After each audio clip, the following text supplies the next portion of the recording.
Greetings and salutations, everyone, and welcome to the next episode of The Dark Pilgrims.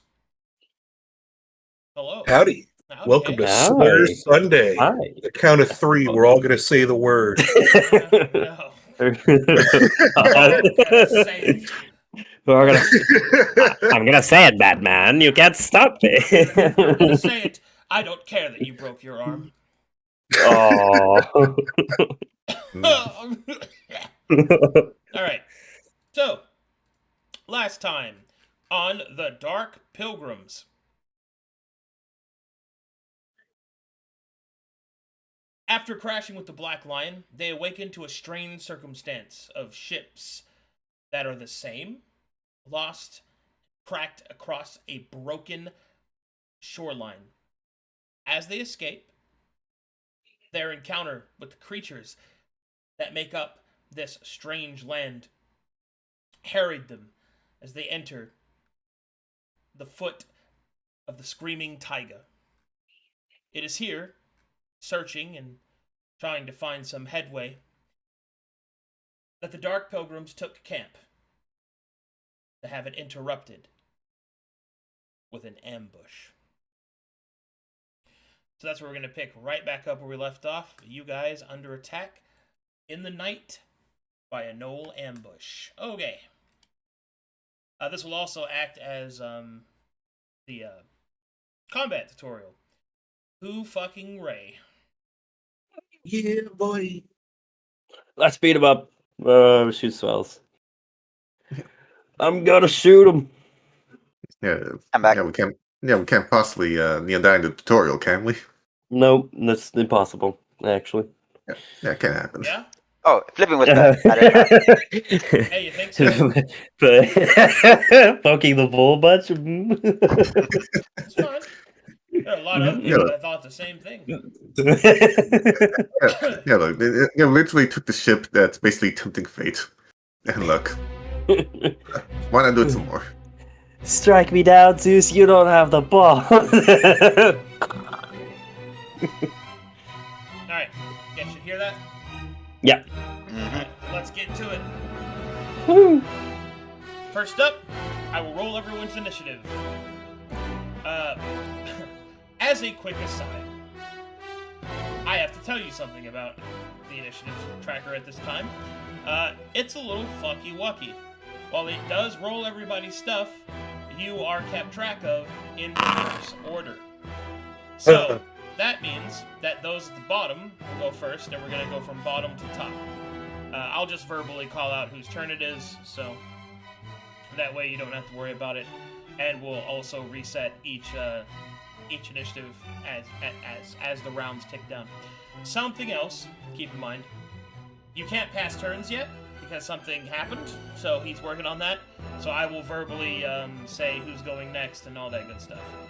Everyone with me? Yes. Yep, got it. Okay, adjusted the music. Adjusting my volume as well. Looks good. This fine. Seems fine. Okay, without further ado, time to rock and roll. It is not Alex's turn. Just ignore that. Okay, here we go. Initiative is rolled. First initiative is this Bone Chewer. Question: did Florida's shot count, considering it technically was the initiation of combat? Negative. Okay. Attacks can be made outside of combat. Alright, so here we go. First, everyone refreshes their action points. So everybody refresh your action points to their maximum, or make sure that you have it tracked that you do. If you have mana, you may gain a point of it now should your class allow you to do so.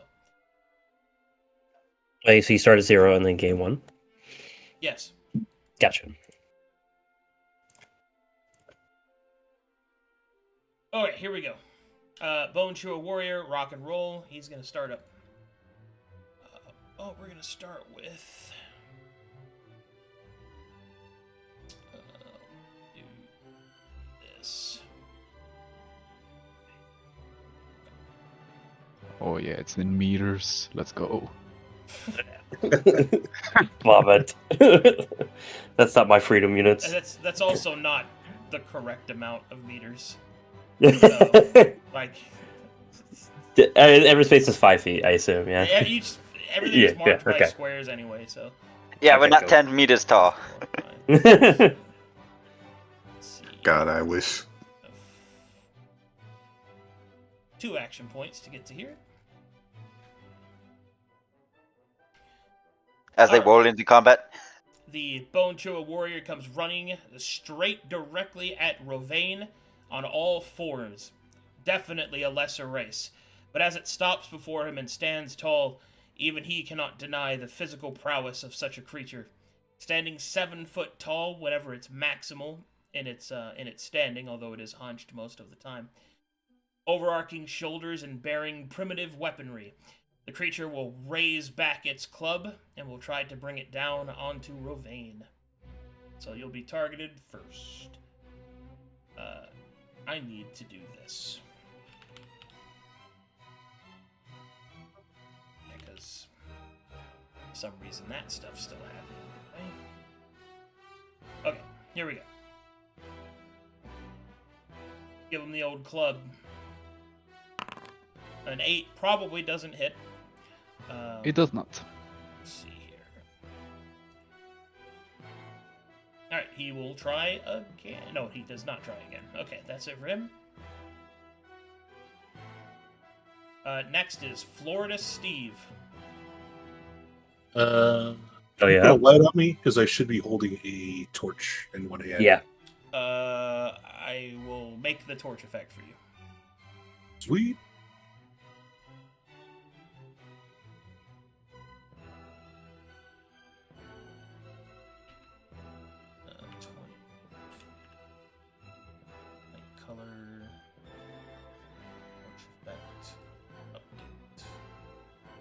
That did not. Okay. 1 second. Take your time. I mean, it's there. Oh, I have to put animation on it. Okay. There. Does that work? No. Oh my god, this is fucking annoying. Okay. Oh, cool. Yeah, just reset everything. Torch, okay. None of that shit matters. Why isn't it up? What? What in tarnation? Priority. Oh, what the? 10. There. There. Okay. Light radius. Yeah. Okay. Update. Fucking.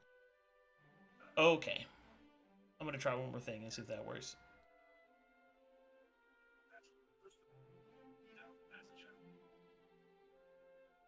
Wait, do I have to turn it on? Right click on your shit. Turn it on this way? That's aura effects, visibility state, AFK status, token journal. Oh my god. Oh boy. I have a light on you, but it won't. That's crazy. And now it's gone. It didn't save any of that. Cool. Awesome. I'm about to lose it. We're all learning.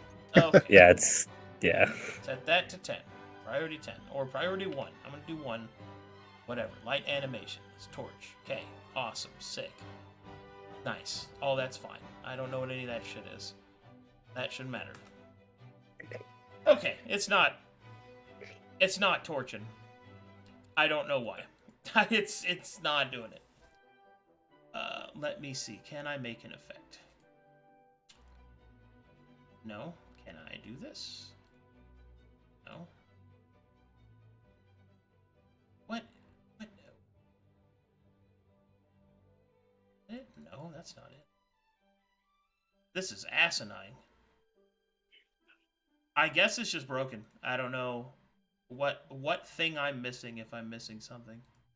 What's it set on the fire pit? Is it similar?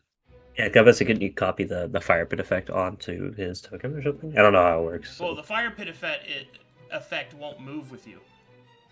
Oh, okay. Yeah. Or else I would just do that, but it doesn't. See, every token has the capacity to have a light source put onto it. So, it not working is... Yeah, it's just not coming through at all. Hold on, I'm curious. Let me try something. I bet. I get the feeling if I do this... Uh-huh! As I suspected. They've made a clone. For some reason, this token does not update when I do shit. It updates this instead of this. And I do not know why. Maybe because it's not assigned to the token ID. Yeah, so it's only updating the one in the actor sheet, but not the one out in the field. Okay, do you know how I fix that? Should be in settings. Yeah, basically where you go and fiddle with the with lights and all that. Which setting is it? Should be on the bottom left, unless this version found you changed it. Which is save token, and then right next to it there should be assign actor. Oh, you mean in the prototype token thing? Yeah.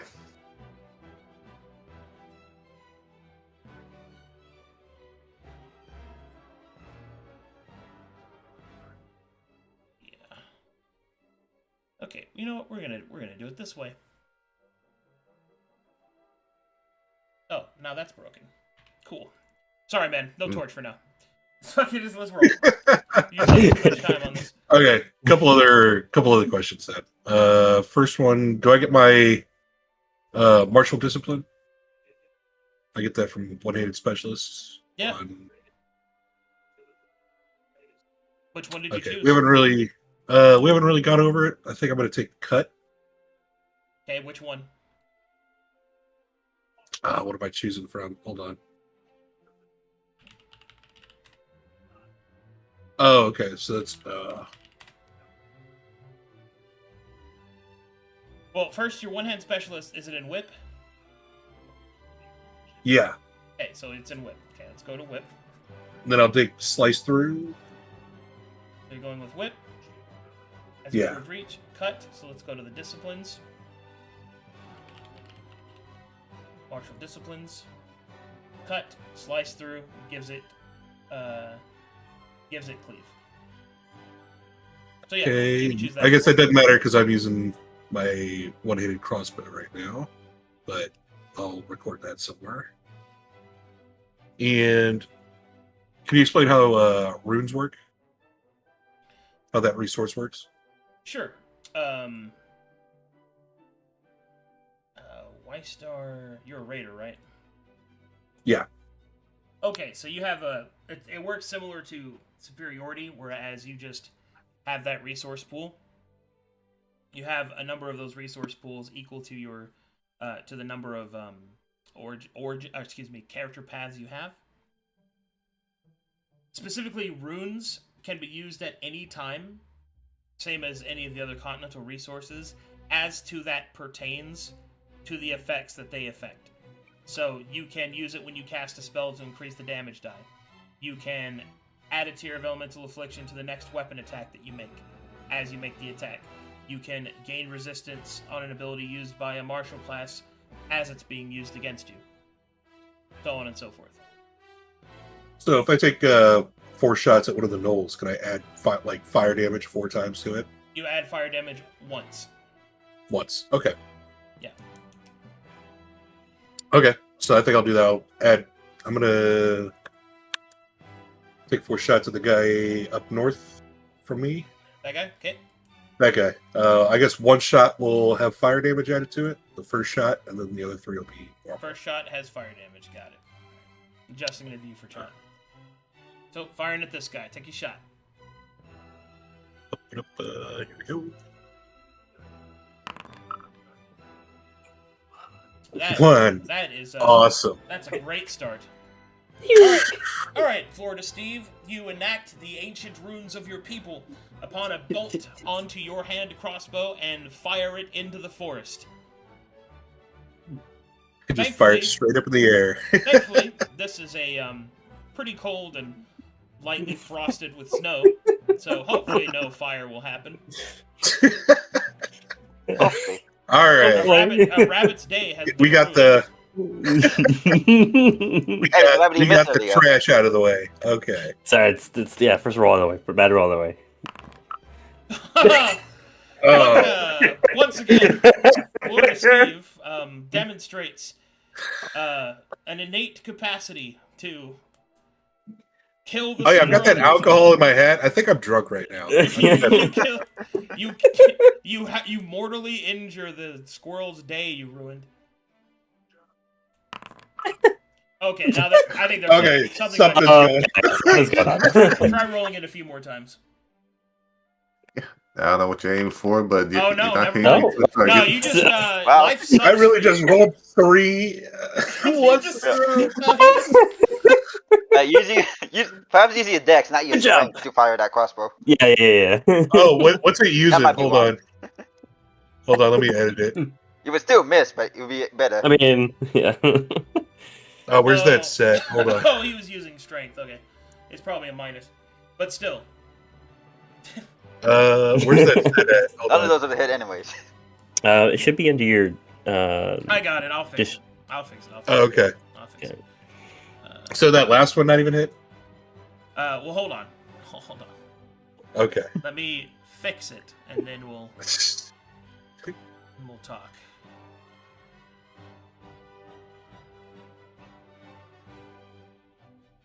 Huh. Yeah, I think that crash might have done something to you, Steve. That's weird. It doesn't give me the option to change it.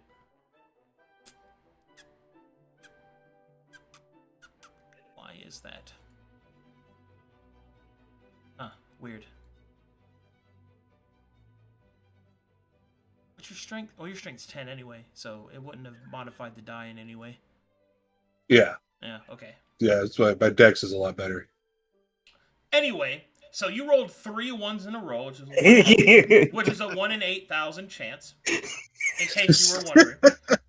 What a lucky man. It's okay. He's getting it out of the way for everybody else. And then a 13 will hit. Thank God. Oh, I'm sorry, It's I'm afraid, Workin' Joe, that the time to pay the piper on Brokar is now.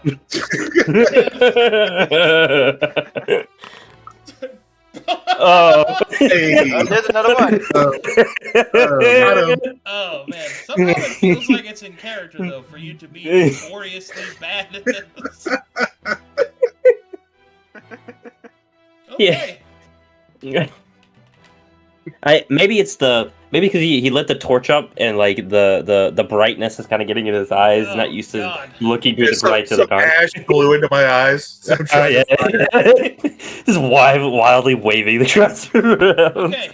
Well, anything else you want to do, Florida Steve? Maybe, I don't Nope. know. Maybe, That was all my AP. maybe check the gear on your hand crossbow. Rovain, after almost losing your superiority points after the fucking vacuumous well of Florida Steve, it's your turn. Yes. Yeah. Let's see what I can do. Let's see, is this how we roll? Yeah. A 16. Oh, thank God, not a 1. Dude, if we had rolled another 1, I'm like, all right, we're stopping D&D. We got to investigate. We're all going to the casino instead, and we're gonna make up for today. That's what we're doing. All right, with a 16, that will certainly hit. Roll some damage. Good. Nice. Good. Oh, let's go. We like that. Let's see. I have no action points. That has overwhelm. Rovain, this disgusting creature, is properly smited by the might of Aladdin that flows through your body. Your scythe cuts through the creature's meager defenses and through his poor and low wealth-valued flesh, as you cleave through his chest and he falls to the ground, gurgling. However, something unexpected happened. As the creature falls to the ground, it lets out a laugh. An unnerving laugh. As this laugh emanates outwards from the creature, you will see that the others seem to be whipped up into a righteous roar, almost as if the death of their companion excites them. A strange foray as you send the creature to Aladine. It is defeated. Damn, that's Can we just point out the dichotomy? Missing all that, and then fucking Remain one-shots the dude. Yeah. I can only imagine what Ravain thinks of Florida Steve at this point. Mhm. It's not good. It was already Yeah. not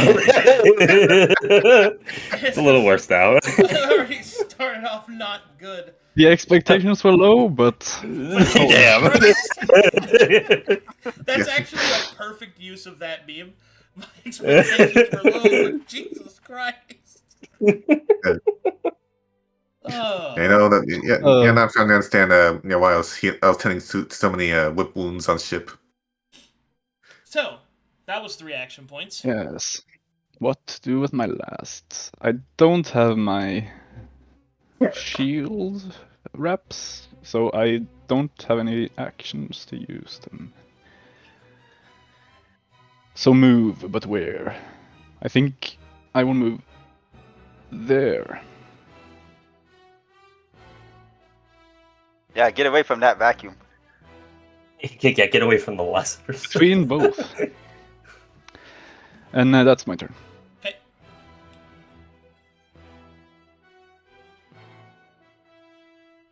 Alright, so next up we have is me as this guy. Oh boy. 1, 2, 3, 4, 1, 2. Okay, 2 action points. Lucian will recoil at the massive knoll charging at him. Alright, you will see the knoll lift up.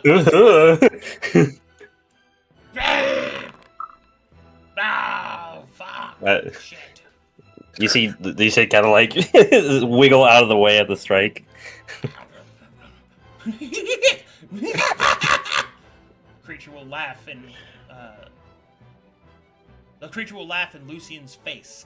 You can see that its teeth are misshapen, almost tusk-like, nearly threatening to pierce its own lips. Its breath is rancid, as if it's been chewing on corpses all day.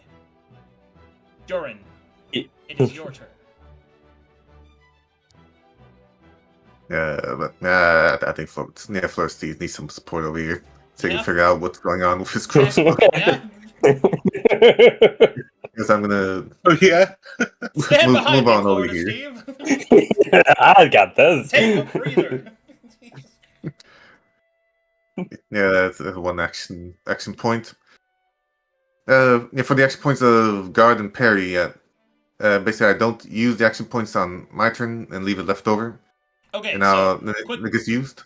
quick tutorial, and that is that.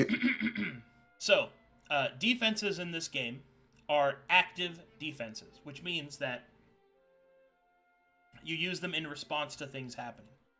So if you want to block an attack, you will spend action points on another creature's turn in order to do that. Same thing with parry, same thing with withstand, and avoid, all that stuff. Therefore, when it is your turn in combat, or whenever you are attacked, you have to make a judicious decision, you have to make a decision over the judicious use of your action points. So, you can either choose to attack on your turn, or cast a spell, progress something, or you can save your action points for defensive purposes. Or, if you are attacked before your turn, you must decide on whether or not you wish to defend yourself or save your action points to do other things on your turn. And remember that every round of combat is different, for initiatives are rolled each time, constantly changing the layout of the battlefield. Okay, got it. Yes, I'll save my 3 action points.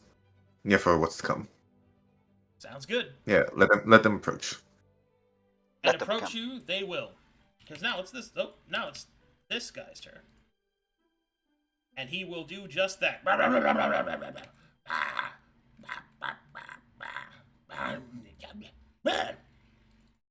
Yeah, you'll find no easy meal here. Club. I believe that does not hit, if I'm counting my AC right, with armor. Well, what is your AC? 16. Okay. Then there you go. I'm good.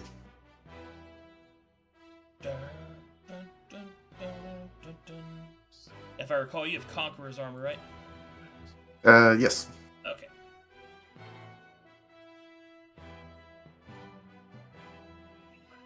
After him is Lucian Selphos. Quick question. So, do I have a maximum amount of mana I can have at a turn? Your maximum mana is equal to the maximum number of action points that you have. So in this case, your maximum mana is 4. Excellent. Okay. All right. Well, then I will spend 2 action points to channel, giving me an extra point of mana, which will activate Mana Surge, giving me another point of mana to now a total of 4 mana. Let's see here. Just tracking that a second. Okay. And then I will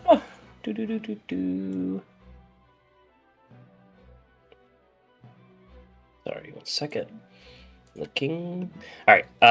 Does Leylenic Tap, does that cost an action point to use, an APC to use, or is that a free activation of my continental resource? It doesn't say it, but I want to make sure. Does what? Leylenic Tap to use to do the color change thing. Does that cost an action point to do, or is that like a free action? Well, what does the ability say? It just says spend a point of doubt and then do the thing. Okay. So. Okay, cool. All right. There you go. Okay, just making sure. Okay. You will see Lucian, he will recoil away from the Knoll's attack, and he will get this focused look in his eyes and sort of adjust his orange-tinted sunglasses upon his nose. And holding out his arms, you will see magic begin to flow through his body as sort of veins of mana and raw arcane energies swirl across his body, and he will spend his point of doubt to activate Leylenic Tap. And I must receive a random color of magic. Violet. Oh, excellent. Nice. Cool. Let's see.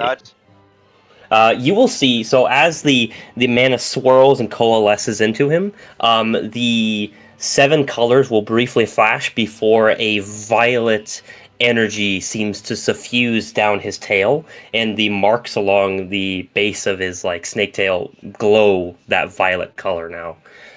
He will look at the knoll in front of him, and he would, let's see.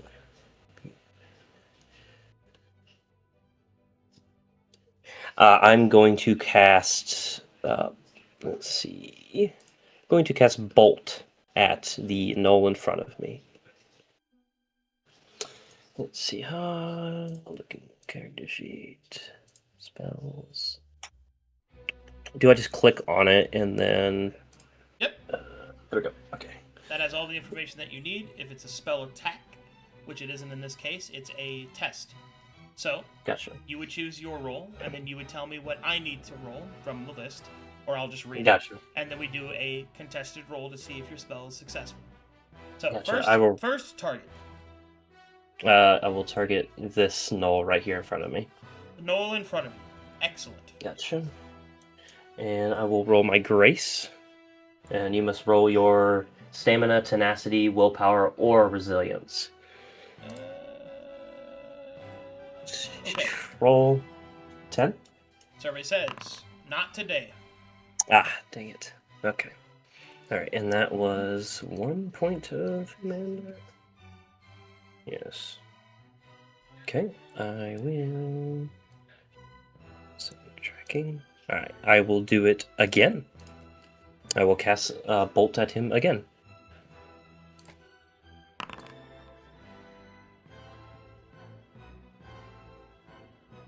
Rolling to Oh, resist. sorry, let me. Failure. Okay, and let me double check something. Does the caster succeed when by 5 or more? Which he No, did. I think that's the case. Yep, so it's 2d6. Do I need to click the little like magic icon next to the spell for that? Nope. You just roll. Okay, or just roll 2d. Okay, Just hard roll. is that R 2d6? / roll base 2d6. Gotcha. 8 damage. 8 damage. Okay.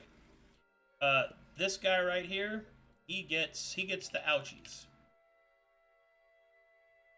He will enter the shattered state. He will also let forth that maddening laugh. I will use, as the spell resolves, I will use my character sheet quick.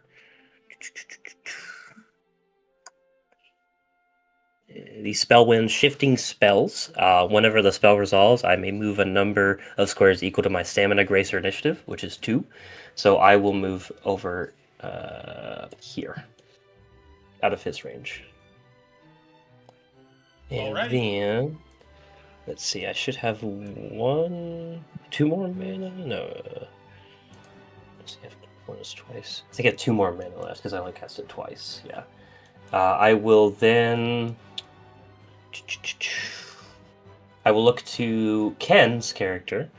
I will look over to Durin, and Lucian will kind of take that violet energy and that from the bolt that hit the knoll, and he will kind of redirect it back towards Durin, and I will cast Protect on him, which will give him warded 1. And it has an upkeep cost of 1. And then I think I will end my turn after that.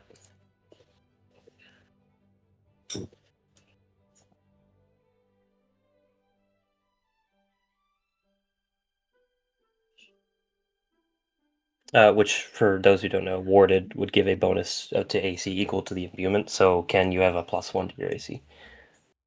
Got it.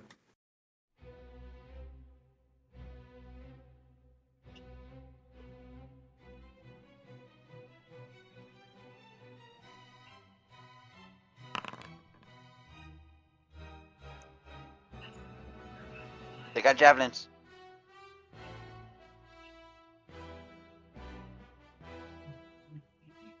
Are you talking right now, Arcadum? Are you talking? Oh, Yeah, 'cause- sorry, I was totally yapping this whole time.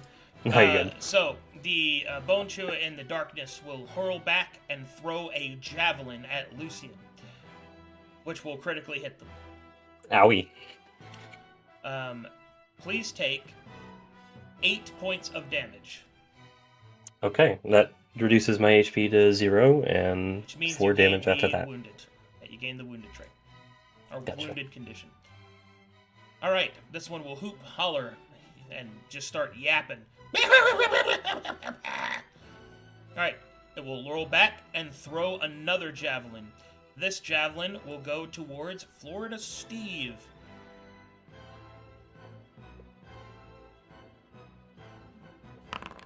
And will miss. The Bone Chewer warrior will yell explicatives in a language you don't understand. And we'll move to here.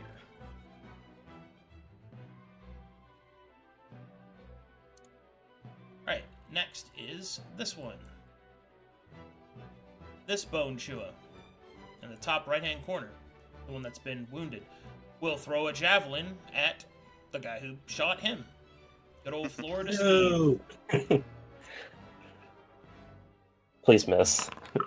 Aww. 15 will not miss. It will It deal hits. 4 points of damage. Owie. Takes me down to 2. It will then hurl back and throw another javelin. Oh. And will miss. It will move up to here. And then, this Bone Chewer warrior take its turn, and it will throw a javelin at Alex. That will probably not hit. The second one will, the Bone Chewer will throw a second javelin, and will miss again. It will move closer.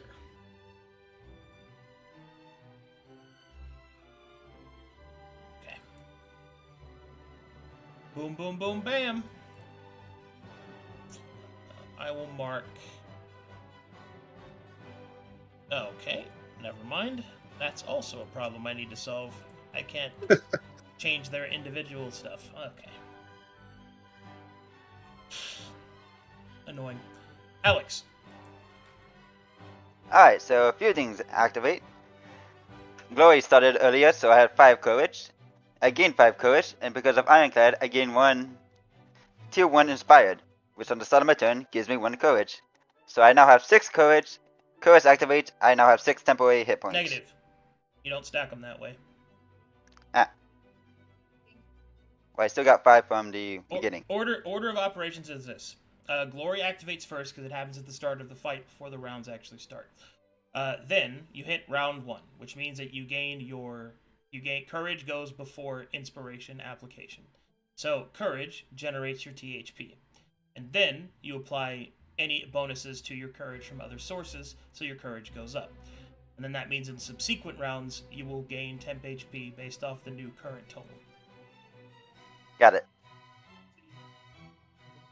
Whoop, that's still more HP than I had before. That's the order of operations. Currently, he's at 5. He's at 5 temporary HP and 6 courage. Got it. Alright. Alex will take a closer look at these creatures to figure out their abilities. A good rule of thumb is that what you have before it's your turn is generally what you're going to get. Got it. This is true in all adjustments and fadings, because that's just how the system works. Alright, and Alex takes a closer look at his opponents, and he will use combat acumen. 19. Okay, what would you like to know? Abilities. The Bone Chewer warriors have the following abilities: Easy Murder, Bone Eater, and Laughing Hate. I don't want to know what Laughing Hate does. I'll go with Laughing Hate. Laughing Hate. Whenever this creature would be first wounded/shattered, it lets forth a battle cry. This grants courage to itself and all of its allies within 20 feet. This courage is equal to the creature's spirit. This is also the inherent ability that all gnolls possess. And that is part of your expedition rewards, is that discovery. So be sure to track that. Cool.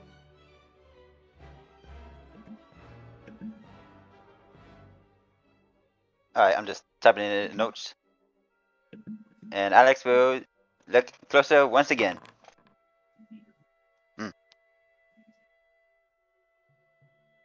For a third time. What would you like to choose? That second ability, that bone chewing. Bone Eater? Bone eater. Bone Eater. This is a 3 action point cost ability that targets a corpse in the touch range of this creature. It consumes that corpse in a rapid and sickening fashion. If it does, it is healed an amount of hit points equal to the corpse's spirit. This creature is then imbued with Tier 3 Renewed. It should be noted that the Bone Eater ability is inherent across all Bone Chewers, which is another expedition award. So be sure to write it down.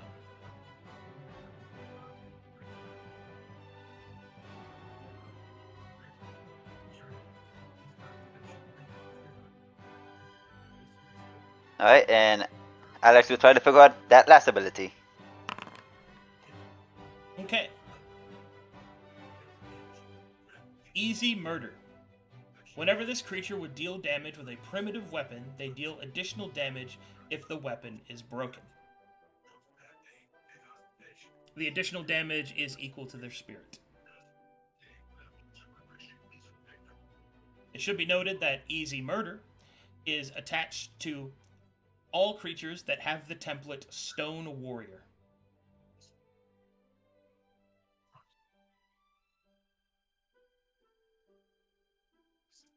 And that's another. I assume. That's another award. Yeah, reward link go.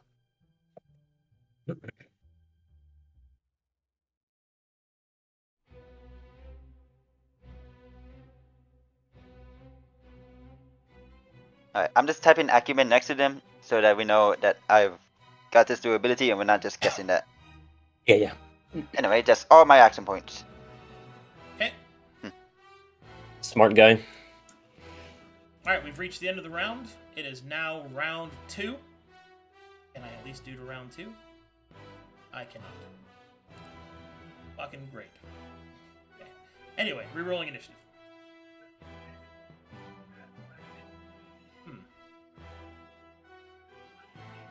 Yeah, I guess I have to end the encounter.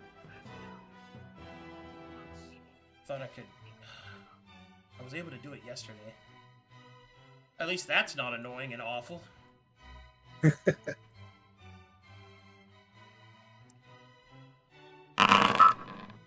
we go. That stopped. Alright.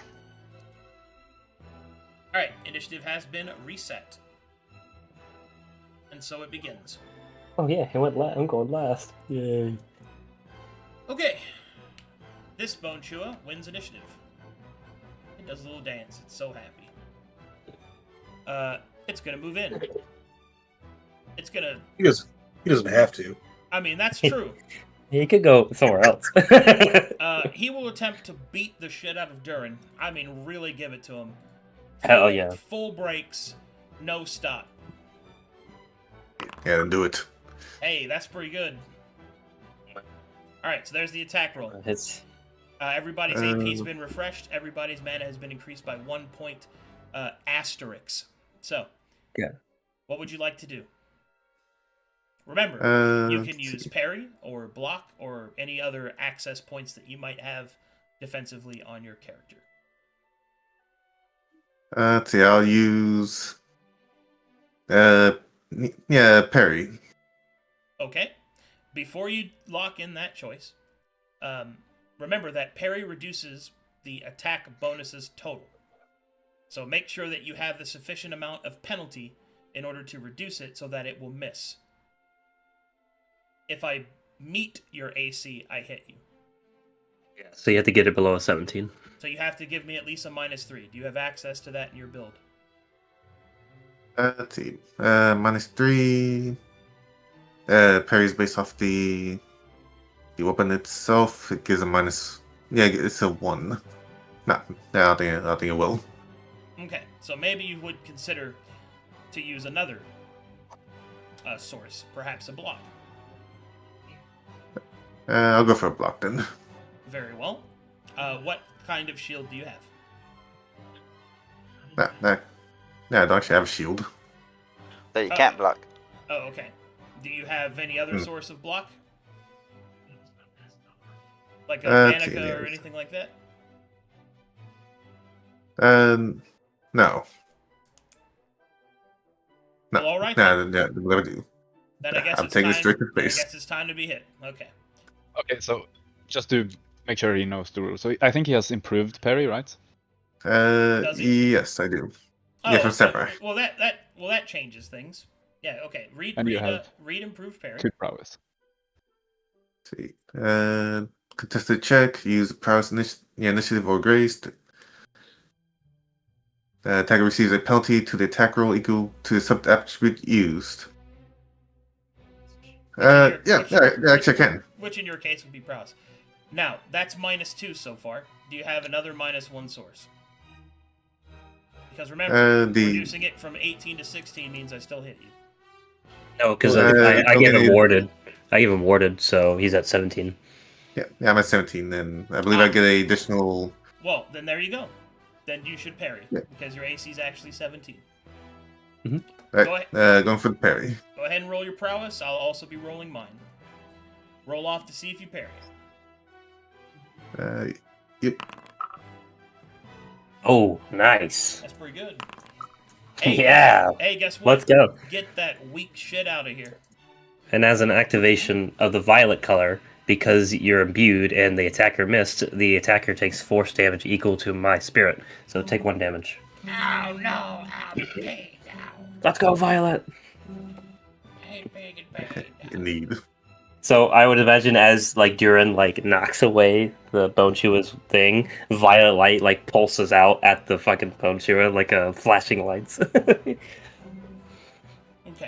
Yeah, not good enough. Alright, so I'm gonna help you out here. So, you have improved parry, yeah? Yes. Okay.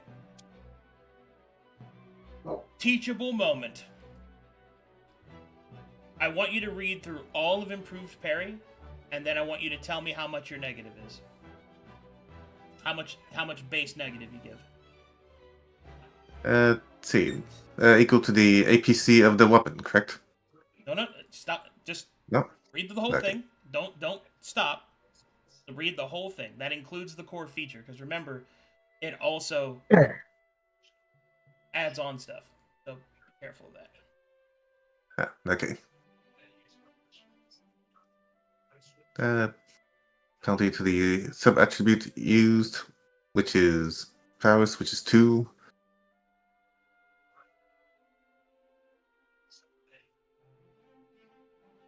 Okay, so that part's correct.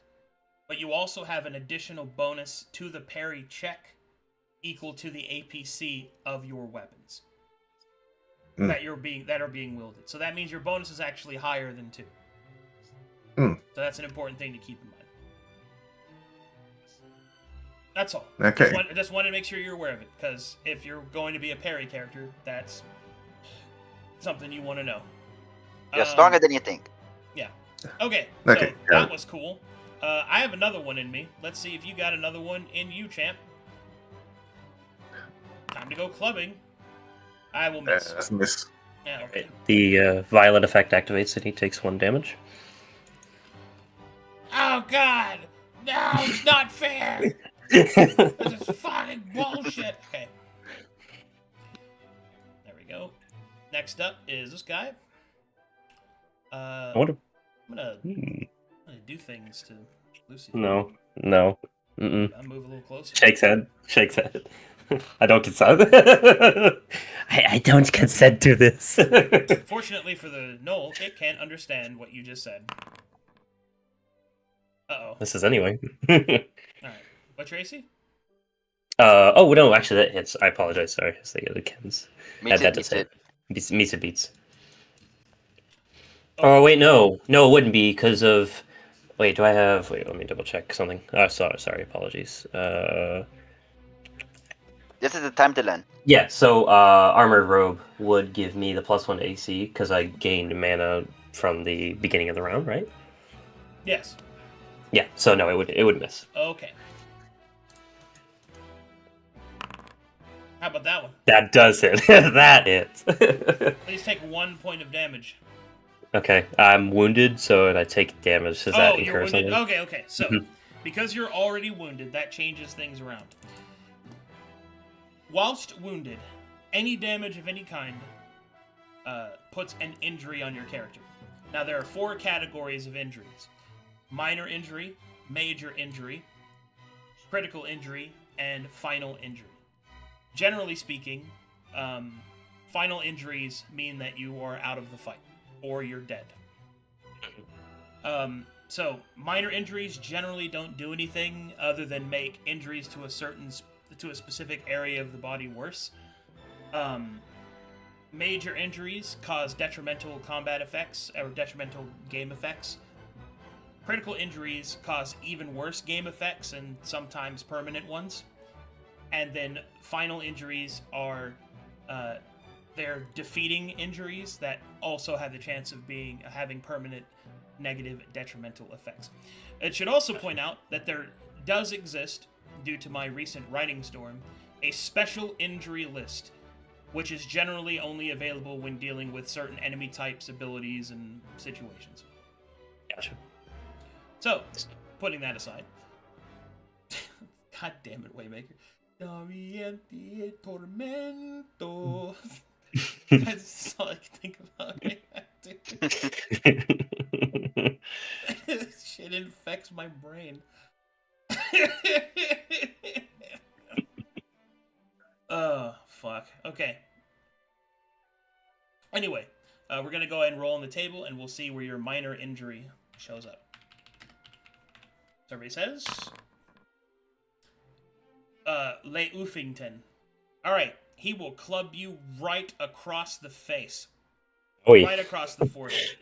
Oh. A cut appears across Lucian's forehead, getting some blood into his eyes. They do not have a mechanical effect other than any further injuries to your head will be one step worse. So that means Gotcha. if you got a second injury to your head, it won't be major, it will be critical. Gotcha. Other than that, there has no other mechanical effects. Roger that. Now, let's talk about how to remove injuries. Injuries cannot be removed through normal healing. It takes a specific spell or effect in order to remove them. And generally speaking, more potent and powerful effects to remove greater injuries. In that case, those injuries only go away over the course of comfortable rest and time. So essentially, they are the attrition in the dungeon.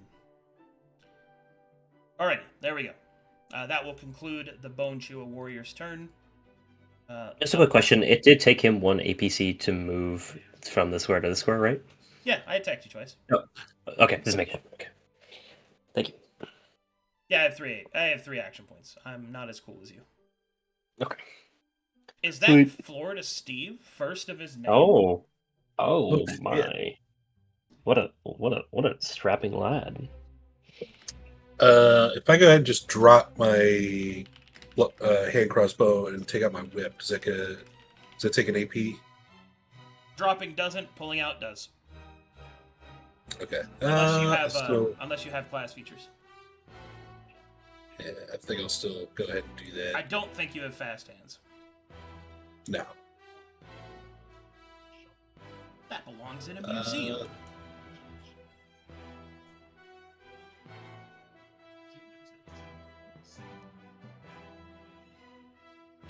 Just gonna go there. Take it down to 2.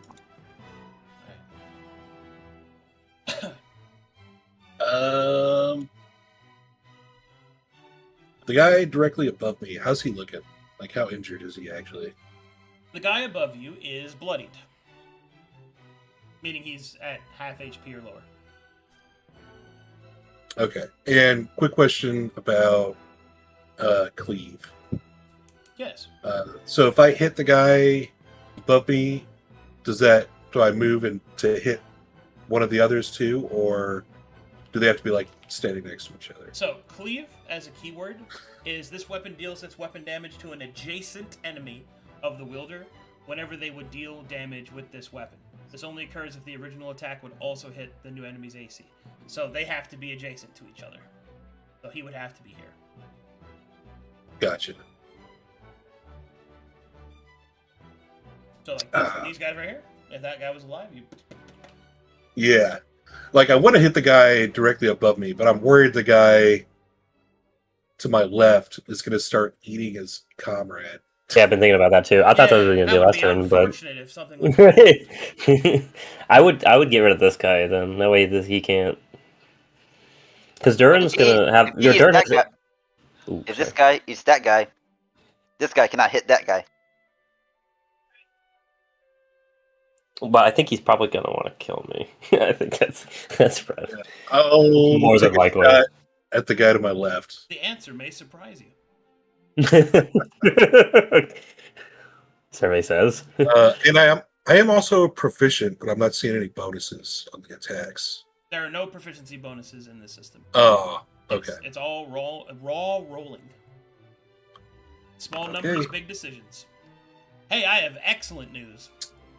And that's still going off strength, so I should have like +3 to that. That hits.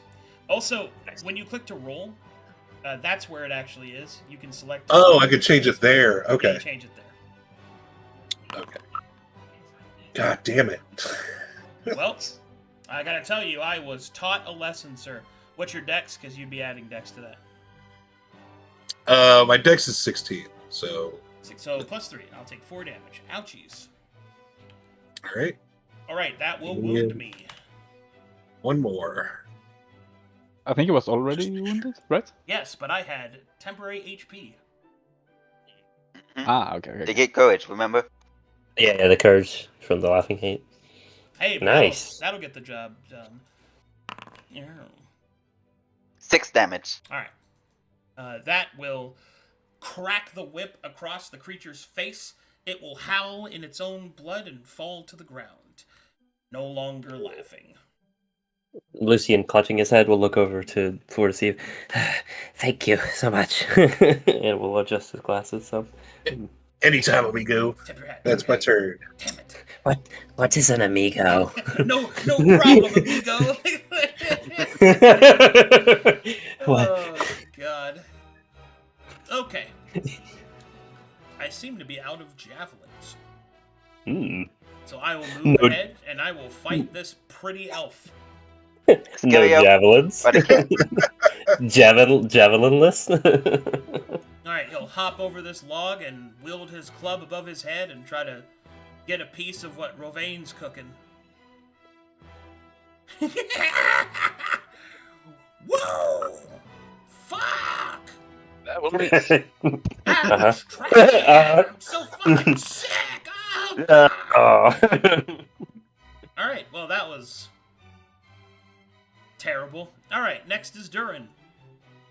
Nice. Indeed.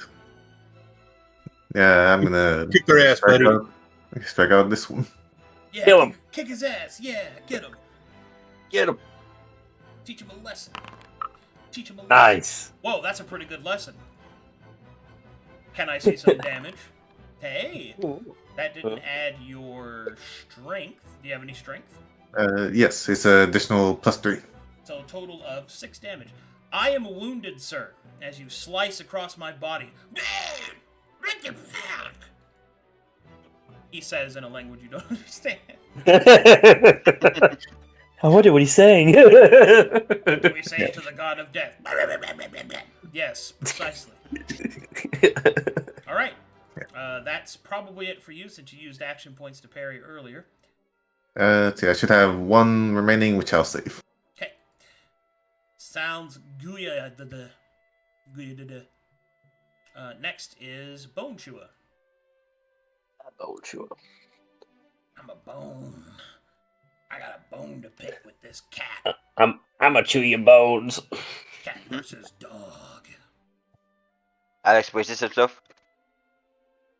I embrace him. Hey, that was pretty good. Oh my god. Alright, hit. For hold on, 6 plus. That's also not adding my shit. God, I have to talk to him about this. 8 damage. Oh my. Alright, 5 of that is to my temp. And I take 3. Okay. And then Nice. I got a club, another club. I'm clubbing. I'm missing. Oh. I'm missing. Oh. No, that hits. My AC is 14. Oh, you're medium armor. Oh. Okay. Okay. I have no way to block that. Fair enough. Okay, take count them 4 damage. You should be at 1, yeah? 1 hit point? Mhm. Pretty sure? Yeah. Alright, cool. And after that, Alex will turn the knob on his katana as steam begins to bubble as he activates his steam to heal himself 1 hit point. Whoa, that was cool. Yeah, and I activates this. You will hear, that's fucking bullshit. Mhm. Eat them, Oh, so you get 2. eat them ass first. So does that mean you get 2 HP now?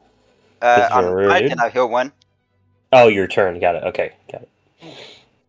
That will conclude that Bone Chewer's turn, and Alex, it's your turn to offer a response. Ooh. Oh, Hey, a what you little know? I bit- heal 1 from a nude. A little bit of healing. Courage activates. I gain 6 courage. Inspired. I have now have 7 courage. Let me just write this down. Got It's it. important to say temp HP and not courage, because you will confuse me. Got it. Temp HP is what you are awarded from Courage. Courage as a resource is awarded from Inspired. You Got have it. 6 temp HP and 7 courage, right? Is that Correct. how that works? Okay. Yeah. And because I gain courage, the armor activates and I get inspired once again, so it doesn't disappear. Anyways, on to my turn. I will pull out my spear for 1 action point, and I will stab this guy that attacked me.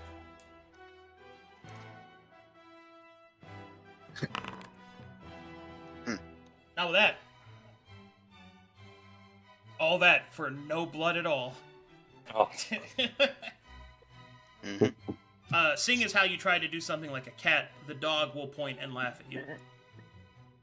Unfortunately for you, that's a universal sign of disrespect. An ancient rivalistic fury. Blood feud!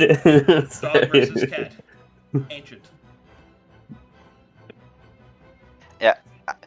Alex is gonna look back to Wovin. You got that guy?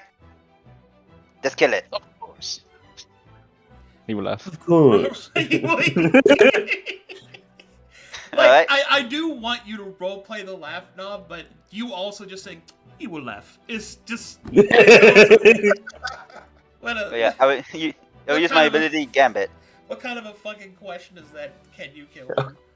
Hilarious. Alright, last action point is the Gambit on Wovin to hit this guy. Okay, that's ooh. Okay. Would you like to read what that ability does for the chat watching? Yes, let me just go back to my notes to read it, because it's not on my let- characters. Yes, let me make sure I know what it does. I know what it does, totally. Mm-hmm. Alright, the tactician can attempt to anticipate and counter battlefield actions.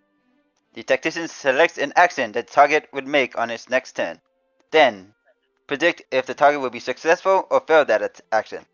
If the prediction is correct on my ally, that ally and I gain courage equal to my wit, cunning, or competence, which is +3. If I'm incorrect, we both receive 1 cowardice instead. If I use it on an enemy and I'm correct, I get prepared equal to my competence. If I'm incorrect, I get tears of stunned, depending on the enemy stats. Very good. Yeah, I'm pretty sure this elf can hit this dog. Dog. Dog. Yeah. Alright, Enter. anything else? Okay, enter. Rovane. Yes. Time to Don't see miss. if we can hit. Time to... Like he's going to miss. Yeah, that's right. That's true. Okay. Hey, guess what he didn't do? Yes. Jesus Christ. Yeah, you're a really pretty piece of food. Alright, the creature's yoling will be silenced as Aladine's grace enters his chest.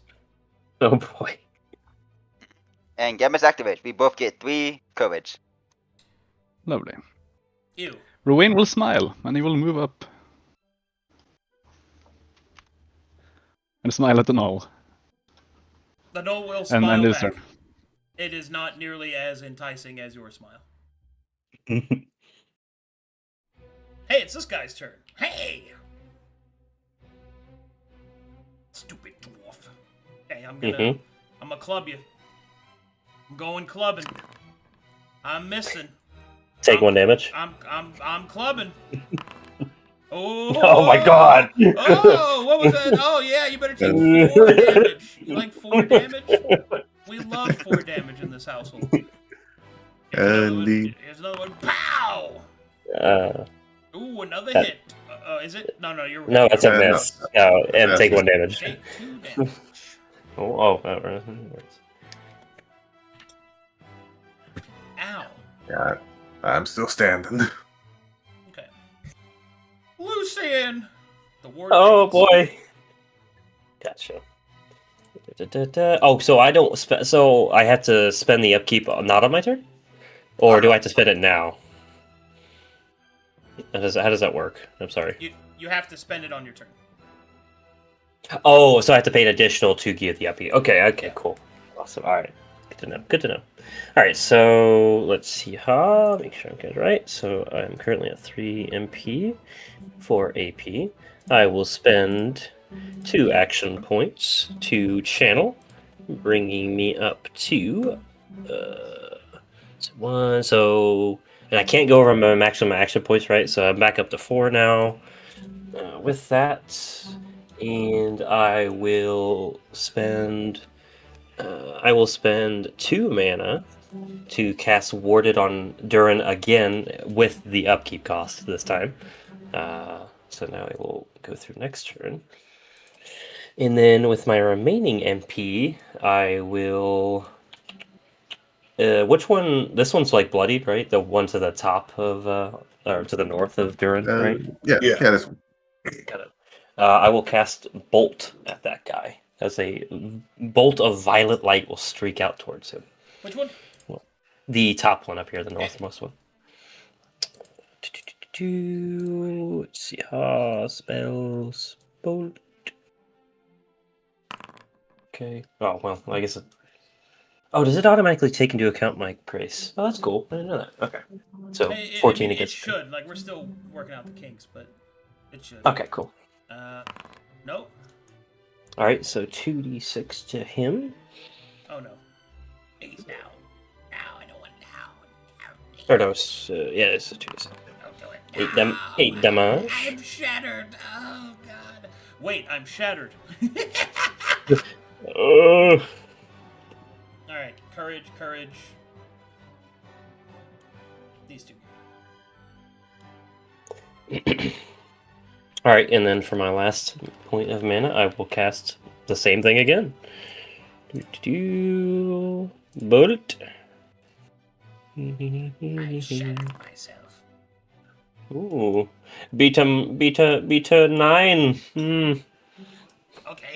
You can't. Oh. Okay, because it's violet, and I have matched the die result, it is cast, and then I can cast it again for free. Wait. Very cool. No! Why is no? Alright, so let me roll the damage. So it would be a 1d6 though, right? Because it didn't succeed by more. So 3 damage to him. He dies. Okay, and then I will cast the second. The second free bolt will go towards this guy. No. Which, let me cast it again.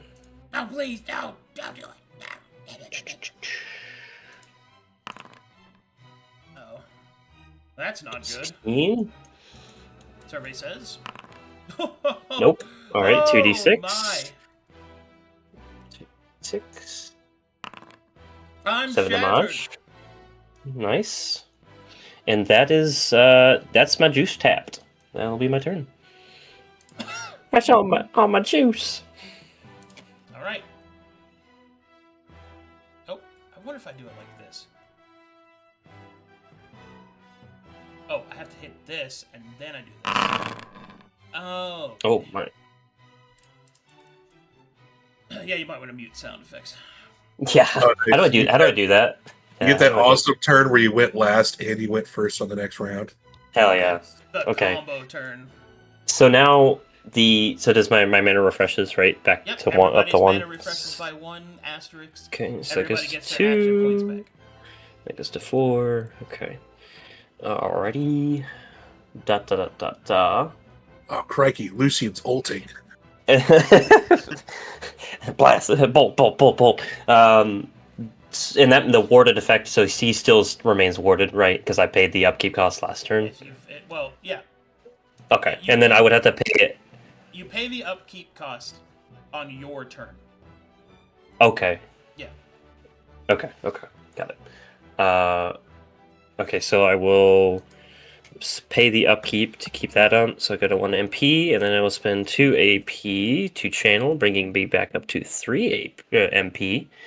And then I will cast Bolt on that guy again. No, don't do Oh, it's saying at all. Oh, because I'm not. Hold on, let me change it on my. Sorry, I've been tracking it on the that. side. You Let gotta me adjust change your it on bat. this. Don't worry, it'll be Yeah. automated at some point as soon as I figure Okay. that out. Gotcha. Okay, so let me double.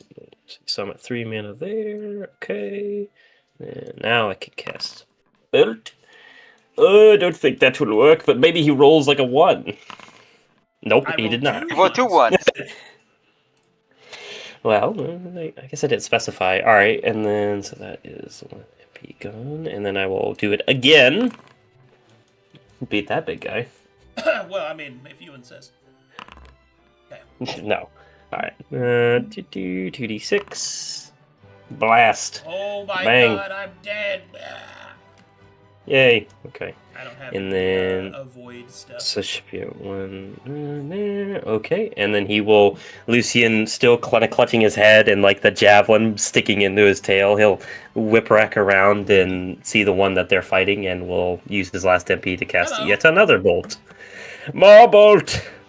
Die. Oh, you seem to be rolling well. I can match it with a 20. Nope. I tried very hard. But it is not 5 or more, so only 1d6. I'm shattered. And that is my turn, good sir. Alrighty. Hey, Bone Chewer Warrior goes. Holy shit. Jesus Christ. It's a lot of blasting. Alright, and he gets the fuck out of there. Ah! He throws his hands in the air. Ah!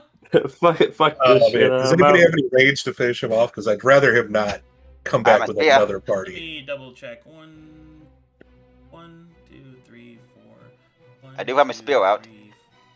1, 2, 3, 4. This is actually helpful. Okay. He turns and runs away. During lightning.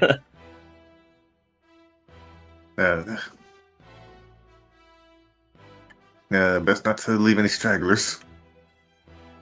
Yeah, I try my best to go into pursuit. Okay. Which one action? I've got four movement. 2. 3.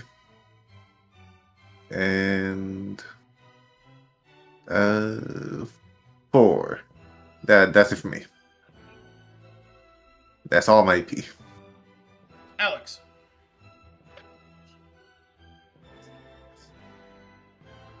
Alright. I'm just calculating this. I move there. That's 1, 2, 3, 4. Yeah, I can't get close enough to throw the spear at it.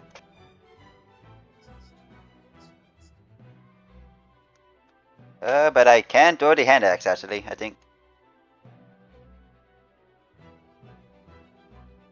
Let me just move and map this out. 2 action points.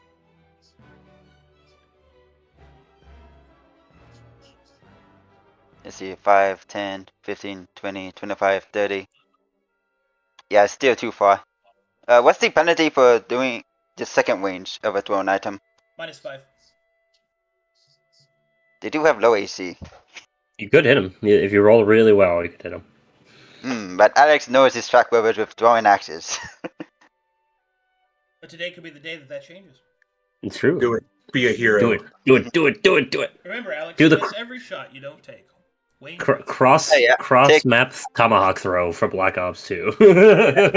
That's what you're about to do. Alright, action point, pull out a hand axe, and spend the final action point to throw the hand axe. Alright, let's see it. Get him. Get him. Clip him. -5.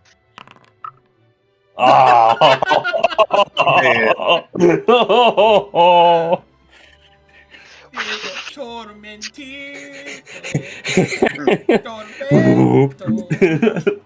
Alex is not surprised. He hits It goes- Jared in the ass.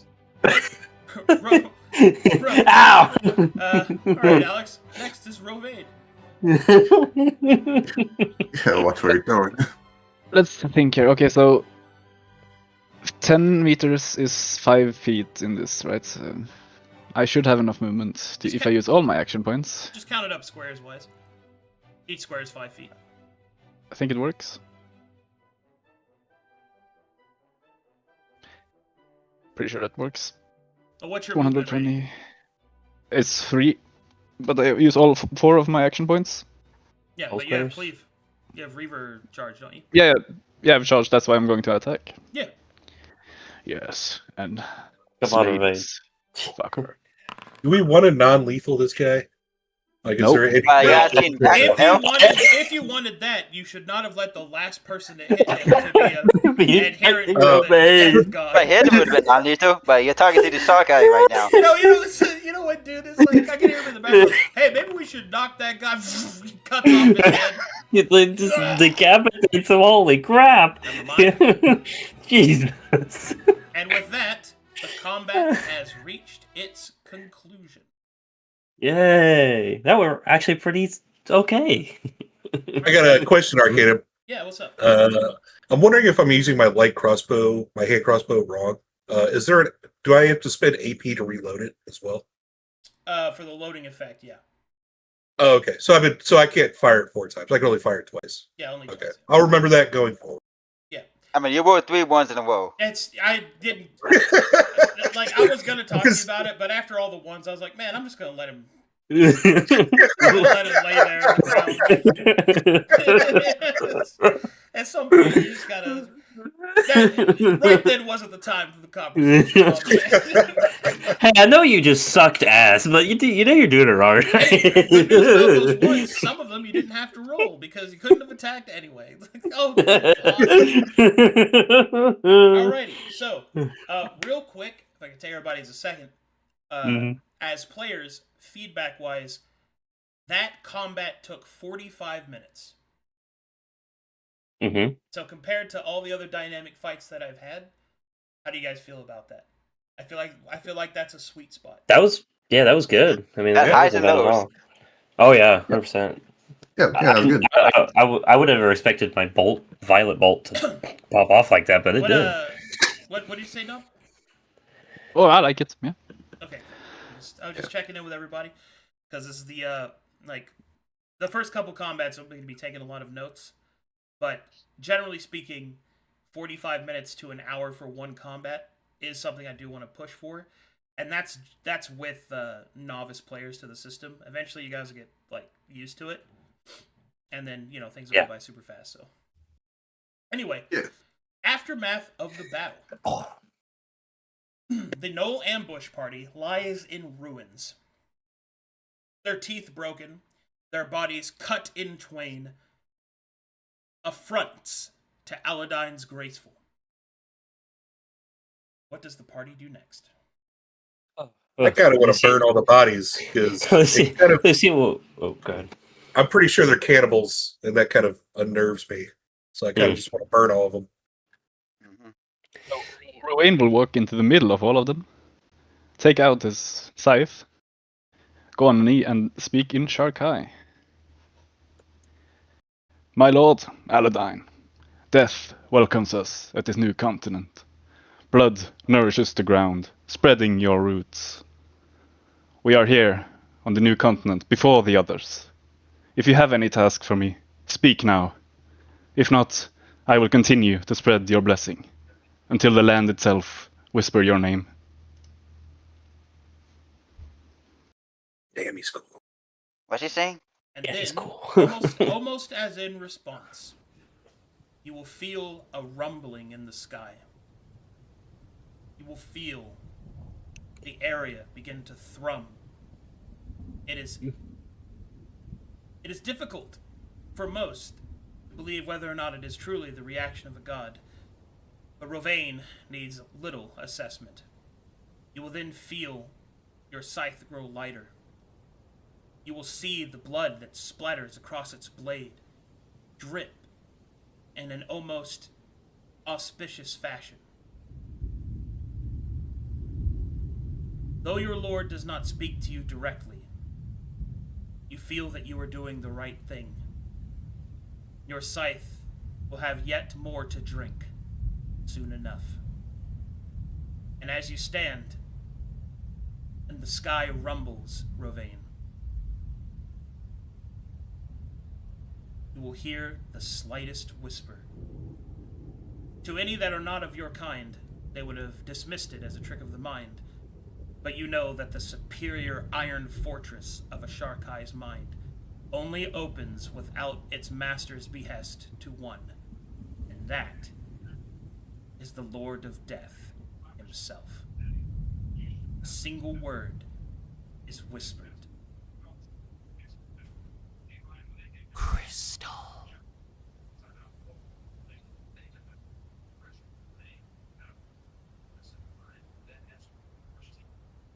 Did you hear me? I'm not sure if my mic picked Yeah. up. Okay. Yeah. Right.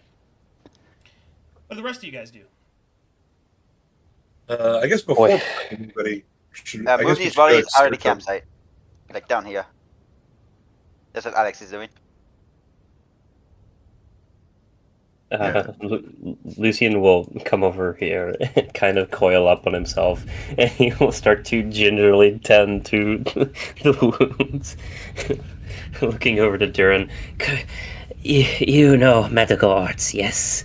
Could you be of some assistance? And he like shows you his tail, which has like javelin sticking out of it. Yeah, I don't currently have my tools, but I can take a look. He nods. I'll search the bodies for Okay. anything interesting. First, we'll start with you, Durin. As you take a look over the wounds of Lucian, you can see that most of them are superficial and will recover, even the wound within his tail. The wound, however, that catches your eye with concern is the gash across Lucian's forehead. That will not be so easily healed, especially not without your tools.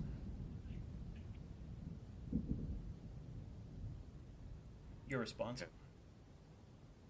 Yeah, most of your wounds are superficial. Yeah, it'll heal with at least a good night's sleep, but yeah, your head on the other hand, not so easy to tend without my tools. Nod his hand comes up to his temple and kind of rubs it some. He's using some kind of cloth that he found in his pocket to like wipe away the blood from his eyes and such, cleaning off his glasses.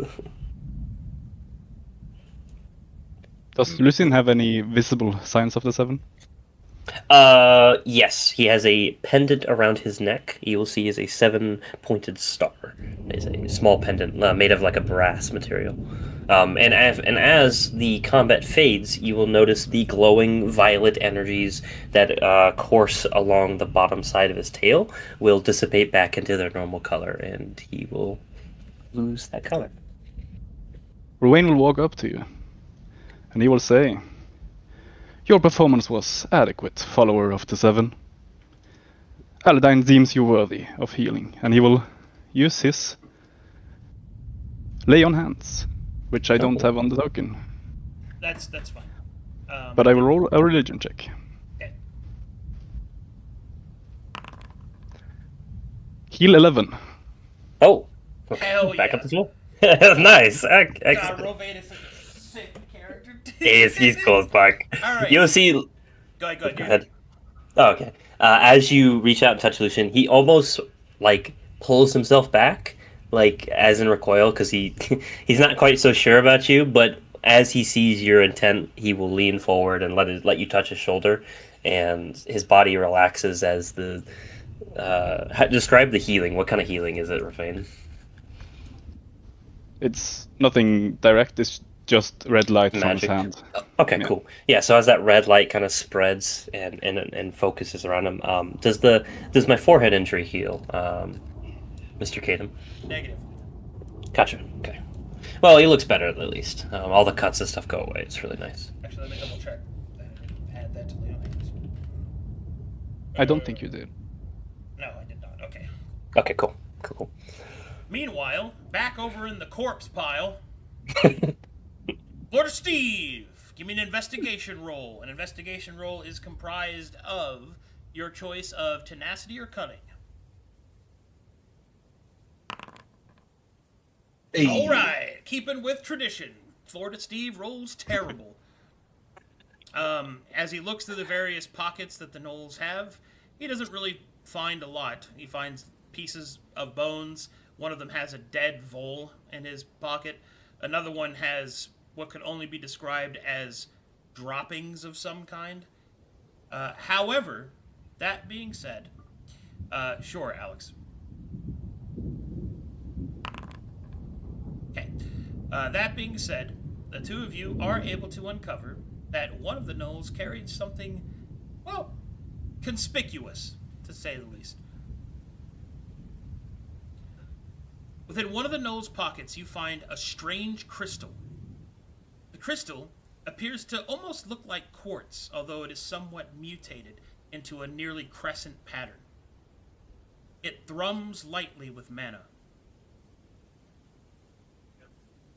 We'll pick it up.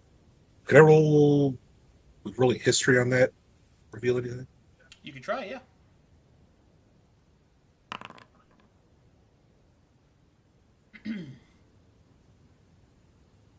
Historically speaking, sentient creatures, especially those of a lower social development, such as these gnolls appear to be, will oftentimes find shiny objects to use as currency, or perhaps even as a spiritual use. However, you don't think that's the case with this. The crystal, you can't even tell if it's natural to Aelenclast or if it's been shaped somehow.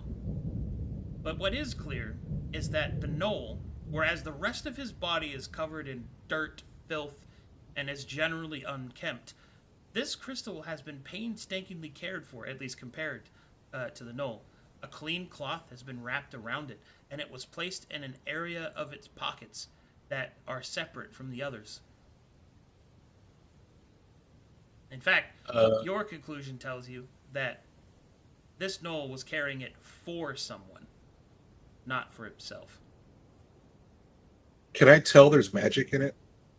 Oh yeah, it's obvious to the naked eye. Okay. Show it to Lucian then. Lucian, you're magically inclined. He will adjust his glasses, pushes up glasses, looks at crystal. I'll show the crystal. Can you tell anything about this? They seem to be... They don't have much on them, but they seem to actually be caring for this crystal in some manner. Does Rovain hear this? It doesn't look like he's trying to keep it down or anything. Yeah, He will shoot up and rush he towards it. sprints over. Whoa! You like the flintlock wood? They sprint. That's revenge. Let me see. And he will take his hand out, expecting you to give it to him. Lucian yeah. will lean forward to look at it, but kind of like pulls back as he just runs up. Yep, I'll hand it to you. Excellent. Now what? He will look at it. How does the magic feel? Foreign. Strange. Like trying to hold smoke.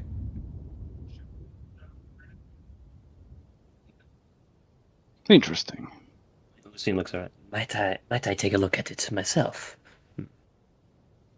He will squint a bit, and then he will hand it to you, but Okay. keeping a careful eye. He will gingerly take it and look it over himself. Could I roll like some kind of like Arcana check on it to see if I could better Do you understand have what kind of Arcana as a core magics? skill?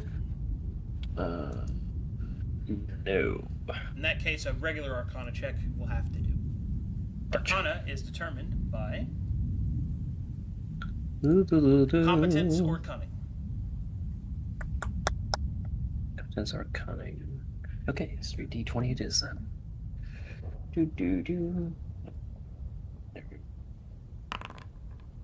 18.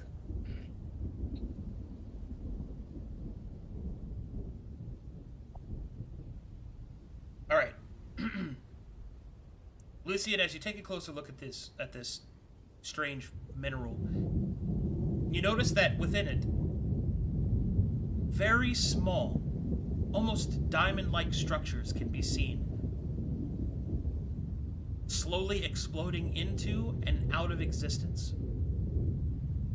This crystalline shift inside of it continues, almost like a heartbeat, up and down the crystal. It's not really clear exactly what the crystal does. You're not even sure if it's a naturally occurring mineral or if it was made for some reason, but there is something you do notice. The thrumming seems to increase when you point it in a certain direction, almost like a compass. Lucian you'll see him like inspecting it, and as he moves his hands, his eyes will he'll cock his head, his eyes will squint a little bit, and he starts to turn slowly, watching the thrumming, and everybody else will see his coils like wrapping around himself as he turns in place to see which direction it thrums the hardest at. Eventually, you're able to surmise that the pulsing of the crystal is at its highest frequency when you point it towards the screaming taiga, the mountains ahead, which is in the opposite direction of where you suspect Kazor's landing to be. He will. Which direction from here is that? Just so I have an idea. It's like north, south. From your position, it is northeast, whereas Kazor's landing is more westward, west by southwest. West. Okay, so the exact opposite direction. Gotcha. Okay. You will see Lucian look northeast and look down at the thing, and will look back to Ravain, offering it to him, and he explains, It would seem this crystal is definitely arcane in some fashion, quite intricate designs within. I'm not even sure if it's naturally occurring. Something could very well have created this. But it seems like the magic within is pulsating and seems to be attracted, and he will point with a hand towards the mountains over there. But I fear that such a direction is the exact opposite of the way we wish to go. that's what he will share. Saying it's a magic compass? Sort of, not exactly. The compass doesn't. It just points. He kind of shrugs a little bit. It seems to point towards perhaps its origin point. I'm not quite sure. Rowan will take the crystal, and does he feel the same sensation once it's pointed out? As you take the crystal to affirm the theory, it does seem to be true.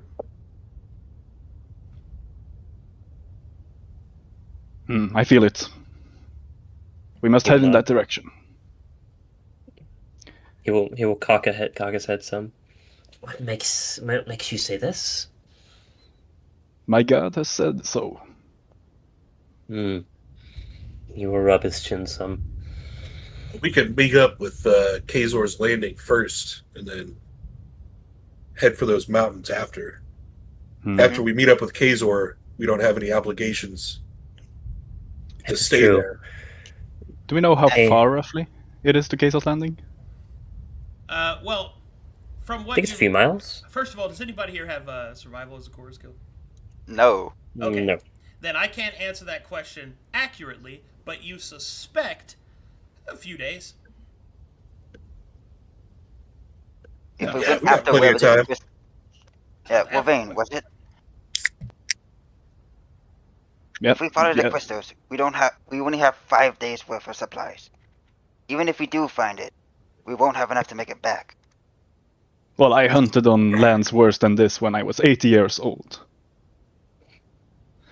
Do not speak to me of the land, but I'm missing some equipment, which would be nice. Yeah, That I is think we'll all go to right. Kazor's landing, resupply, and then head out from there. I don't mind following this device. I'm here to discover the undiscovered, but Lucian will Kazor's first seems the appropriate move. adjust his glasses so that the firelight will make them glow in that typical anime style, and he will say, It is quite intriguing and such a thing I would love to discover, but perhaps we should equip ourselves a little better before making such a journey into the unknown, as they would say. Yeah, I'd have to agree. Yeah, equipment's looking a little light right now. Yeah, really light. Even if what this thing points to move, we still have it so we can still find it later. An interesting question, though. When we arrive at Kazor's Landing, will we share this knowledge with those who have arrived? What knowledge do you mean? he will point at the crystal. Of course not. We only share whatever those things are. He looks towards the others to see what they would say. I don't see why we need to share the crystal with them. It's our I'm discovery. fine keeping the crystal a secret. but they should know what happened to the Black Lion. Of course, Yeah. he nods. We should Yeah, move not double exactly- time. Yeah, not exactly much sharing away. Well, Let I us suppose skip rest.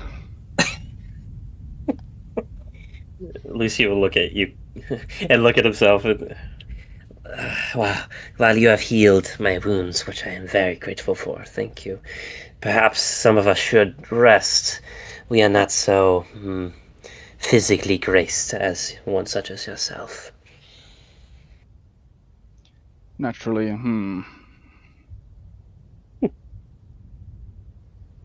Are you incapable of moving?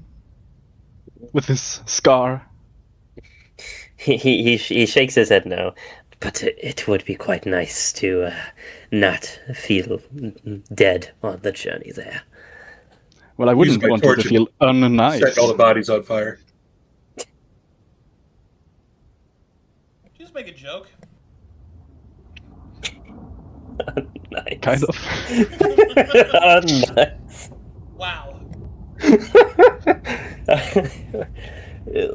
Lucian will unwittingly crack a small smile at that because he's not sure how to respond to that.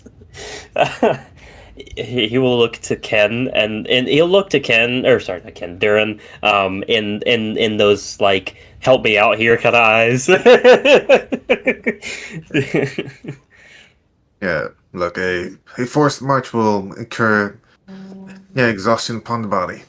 Yeah, which would reduce combat efficiency. It will make us weaker. Make the journey harder. It doesn't matter. Look at these weak people. It doesn't matter how weak we are. Yeah, the strong, don't survive alone.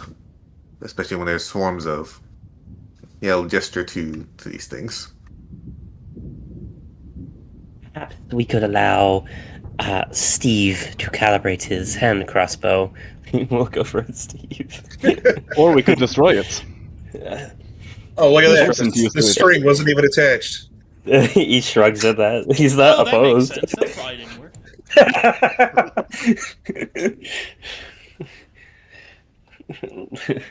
Lucian will look to the rest of them. I mean, if y'all want to move, I guess so. But he's What not- about he's this? We rest tonight, and then we skip rest tomorrow. I'm fine with that. Very well. We could try Yeah, it's that. more agreeable. Trade deal. Excellent. You rest now and don't rest tomorrow. not- You rest now, but I whip you tomorrow. Thanks.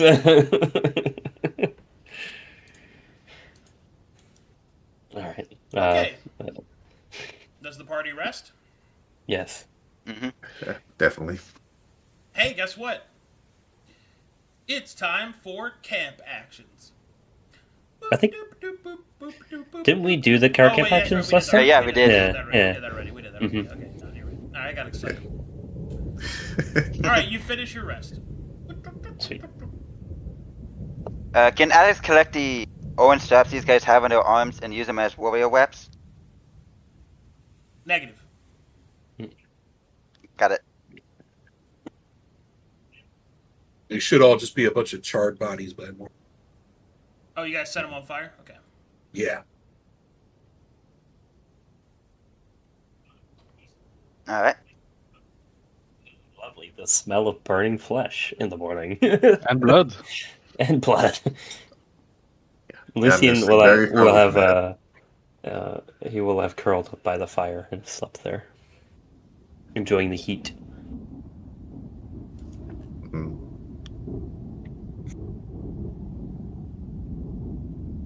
Rowan gets up early to sharpen his weapon. Alrighty. As the Or party is Steve sleeping on the log, just no pants, but he's still wearing everything else. no pants. No pants. Still wearing his boots and his hat, his shirt Nice. and everything, just no pants. So he put his he put his boots back on before he went to bed. Yeah. Okay.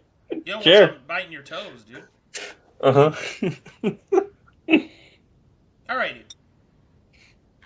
And so, the party will awaken. The storm still seems somewhat rumbling through the sky. but all things seem at peace. At least as much as they can be, considering the smoldering pile of carcasses. Mm-hmm.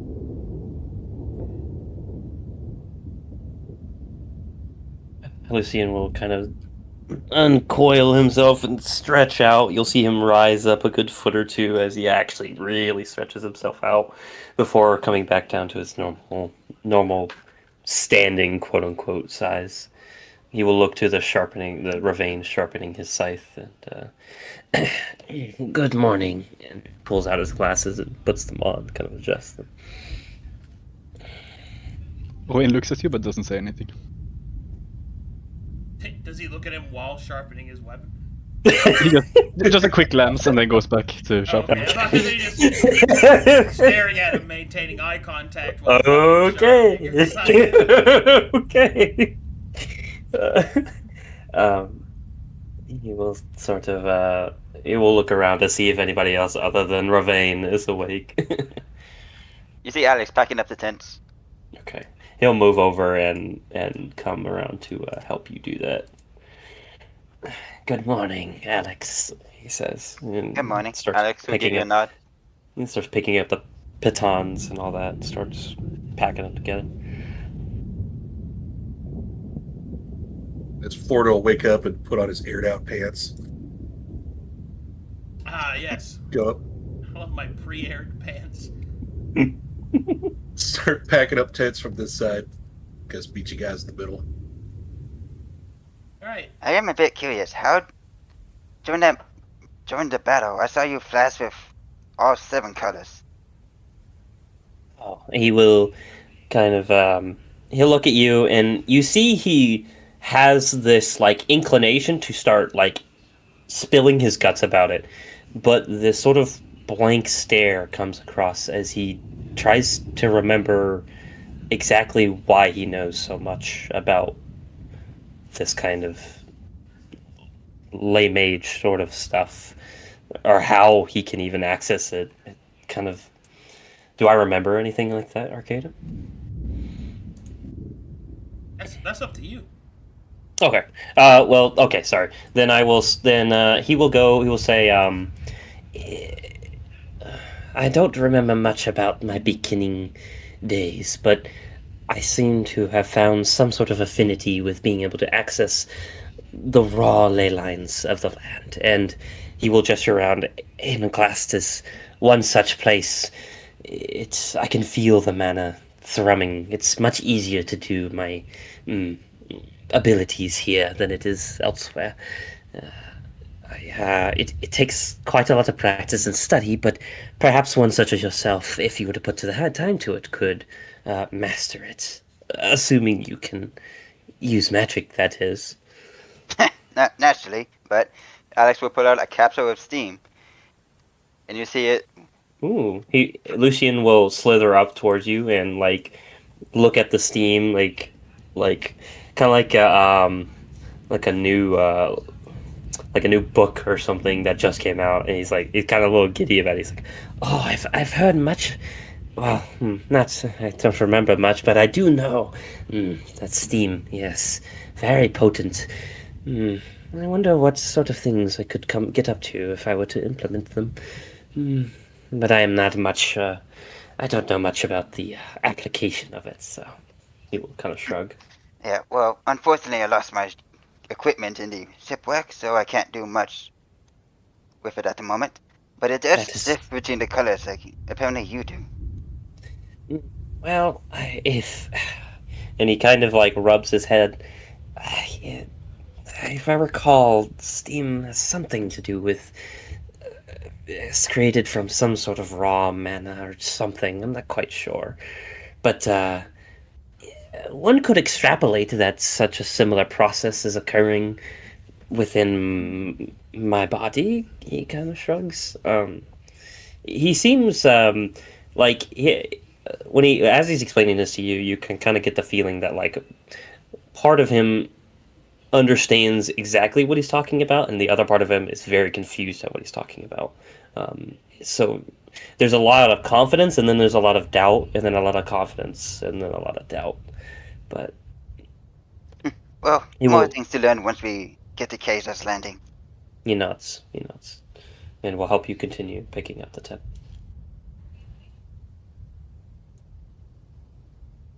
All right. As the party finishes packing the tent and putting out the campfire, are you ready to head out? Mm-hmm. I think so. Yep, burning daylight. Yep, got the tents, got my axe from the floor over there. I'm ready. Nodders. So I We can take see it that it. the party would like to move at double time, since you say that you would like to skip resting, yes? Mm-hmm. Yes. Okay. Indeed. Just going through my check marks here. Nobody here has survival as a core skill, and nobody here has any travel class features, right? No. Okay. I don't think so. Didn't think The closest is Florida, but that's only in dungeons. Yeah, so. Okay. I'm not sure. In that case, I need the entire party at this time to make me an athletics check, prowess or vigor. An athletics check. God. Keeping damn. up with the elf. Oh See. shit. Prowess or bigger?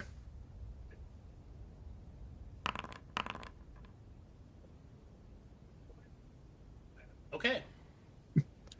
I got short legs. He's agile, not. Other than Durin breathing heavily in the background. Breathe, breathe. Very dangerous over short distances. Oh god. Classic. He's Ghibli. That's good.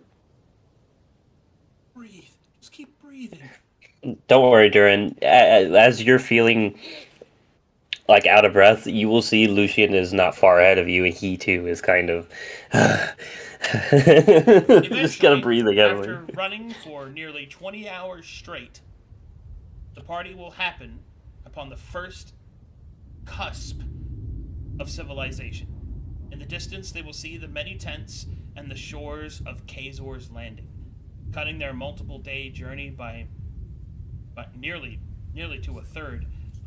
They push forward, and after running for an entire day and an entire night, exhausted, they approach Kazor's Landing, the outer palisades.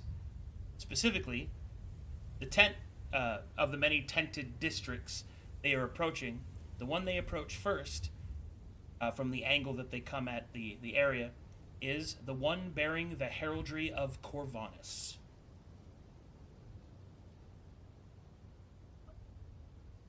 Let's gather your party before venturing forth. I'm venturing. I'm going forth.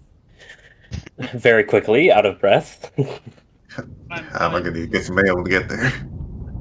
I'm gonna adventure! I'm doing it. I'm adventuring. I need ale to recover my I stamina. did it. I was the one that did it. You thought you could stop me, but you were wrong. All of you were wrong in the house. Sorry. Alright. Go to my map area. Okay, they're not there. 1 second. I have to load the map. Our organization levels for the map and art team have increased dramatically. The problem is, they have done so much that I need to go through all the pieces to find them. It's like they organize it into folders, but there's like 25 folders you have to look through. I mean, it's a lot better, I think, than the system we were using last time, but it takes me a second to find Gotcha. everything, because I gotta click on all the correct Variants? pieces. Ooh. Oh my. Yeah, Very also gotta remember. I gotta see Kazor and handle the writ of from Captain Dance. Gotta take care of that. Okay.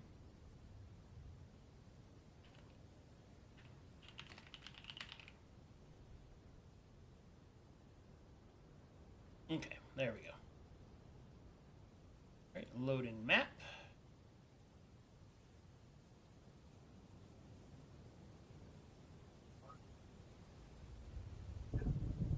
Okay, why didn't it load?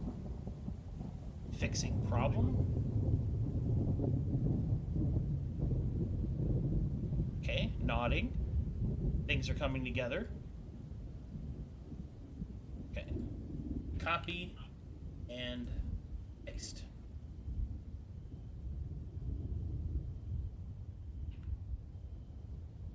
As a quick aside, I've recently been contacted by a much like a professional musician. So I'm going to be making like a lot more musical themes, like custom made.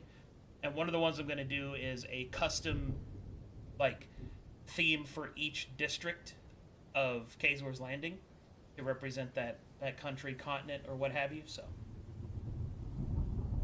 look forward to that. I don't have it right now. So, oh yeah, it's gonna be cool.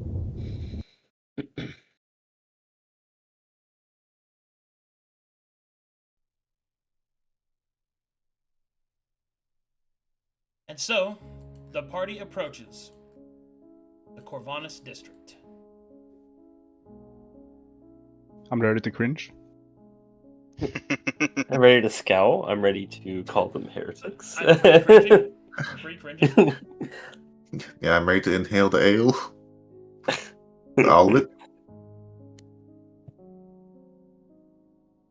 Let me know you guys are loaded. Oh my, what a map. That looks awesome.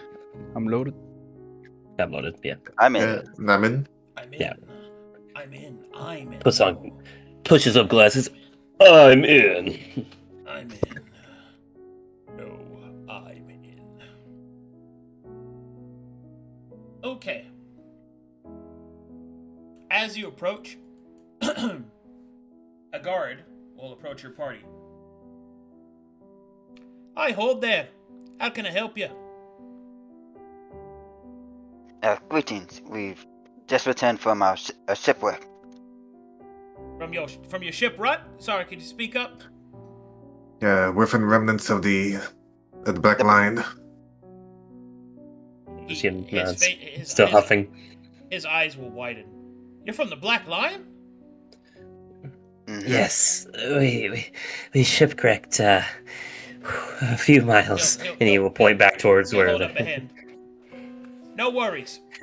We've been told what to do with people from the Black Line. Follow me. Were there others? he immediately asks. He does not answer. He only gestures for you to follow him. Okay. Do you guys That's follow right. the guard? Mhm. Yeah. Mm. You are led away from the main road, leading into the Corvanus district. And you are led up here to an unseeming tent. The guard will say, "Wait right there for a moment." And he'll walk up to the edge, knocking on the barrel softly, and he'll whisper in,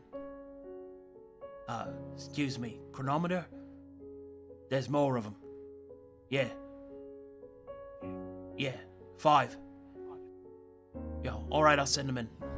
And he'll come back out, and he'll gesture. The chronometer will see you. He'll be able to explain things better than I can. And the guard will step aside, gesturing for you to enter.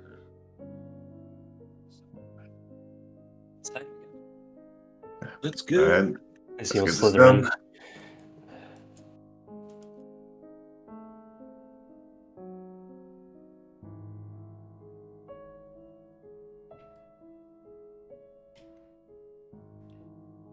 As you enter the tent, you will see something that kind of, well, to differing degrees delights or unnerves you. I would say to the Calcutetian, this is something delightful indeed, for the area is filled with all sorts of alembics, alchemical tools, arcanist tools, and open research. You will also see that there are gyroscopes and clocks of all sorts and kinds. that seem to be ticking softly, but not necessarily at the same time. In the middle of the room, overlooking a strange-looking sextant and several maps, an old man will look up, his eyes nearly forced closed with age. He will smile, his long white mustache dancing along his robe as he gestures for you to come closer. And you will see this guy. Alright, so it is with my great pleasure that I get to introduce a new artist to the Discord. Ooh. Nice. Nice. Look at him, dude. One Dude, of- is that his wizard hat? Oh my god. One of Waymaker's good friends, an artist by the name of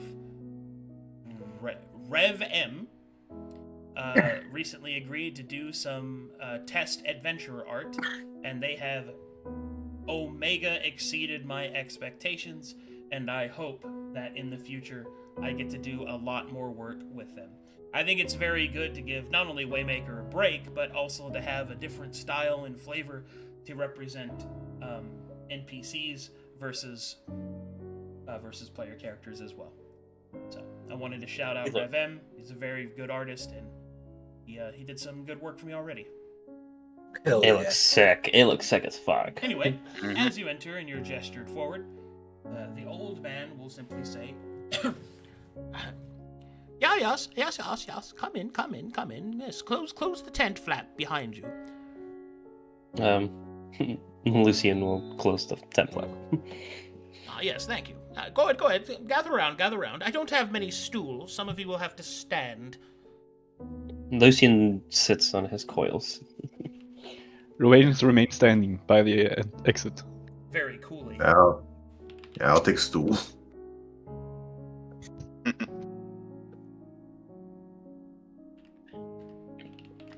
The gods, if nobody else talks first, Lucian will put a small hand up. The god that has escorted us here said you knew more about what's happened to us. Yes. Much indeed. But first, a few questions, if you do not mind. He will then pull out a small-looking clock and will begin to make adjustments. Tell me everything that's happened thus far. In your own words, please. Jeg ber om unnskyldning, ærede. Well, we shipwrecked first, about a mile off the coast on a little rock outcropping. And the ship kept, what would you say, duplicating itself? From its past to the future versions? It was like the same. It was like the same ship was crashing at the same time the ship had already crashed. The water seemed to do this as it sprayed upon the vessel's exterior. It was most concerning seeing our own vessel be replicated infinitely, almost. Time seemed to be broken in that area. You can tell Alex is not happy about that fact. Yes, timey-wimey shenanigans, I think is the proper terminology for that. I see. So you are aware of that much. Please continue. As we found a lifeboat to sail back to shore, we had encountered some supplies from the ship, and of course we had spoken to the captain. She unfortunately passed away.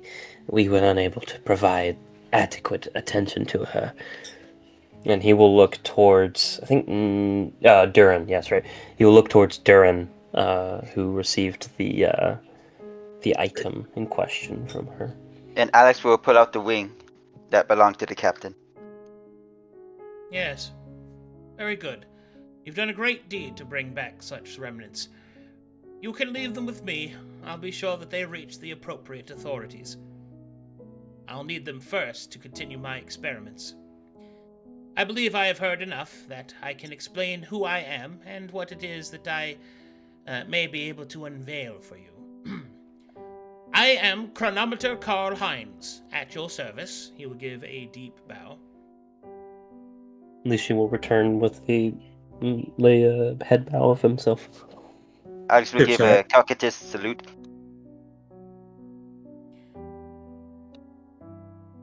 As he kind of lets a moment pass, he will then say, very good. And if you do not know what a chronometer is, I am specifically in the study, scientifically of course, of the passage of time.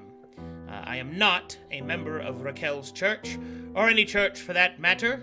He will then look to the Sharkai and he will say, Yagburamon skolding arade.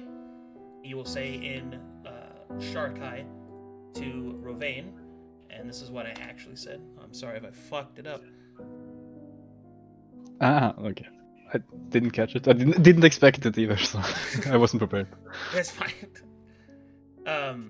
He will say that in Sharkai, essentially begging Rovain's pardon for his lack of faith, and he will continue.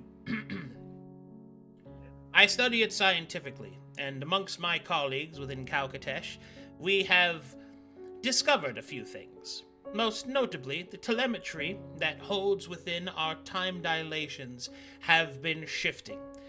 Now, I know that you might not know that from Steve or Adam, so I shall explain in layman's terms.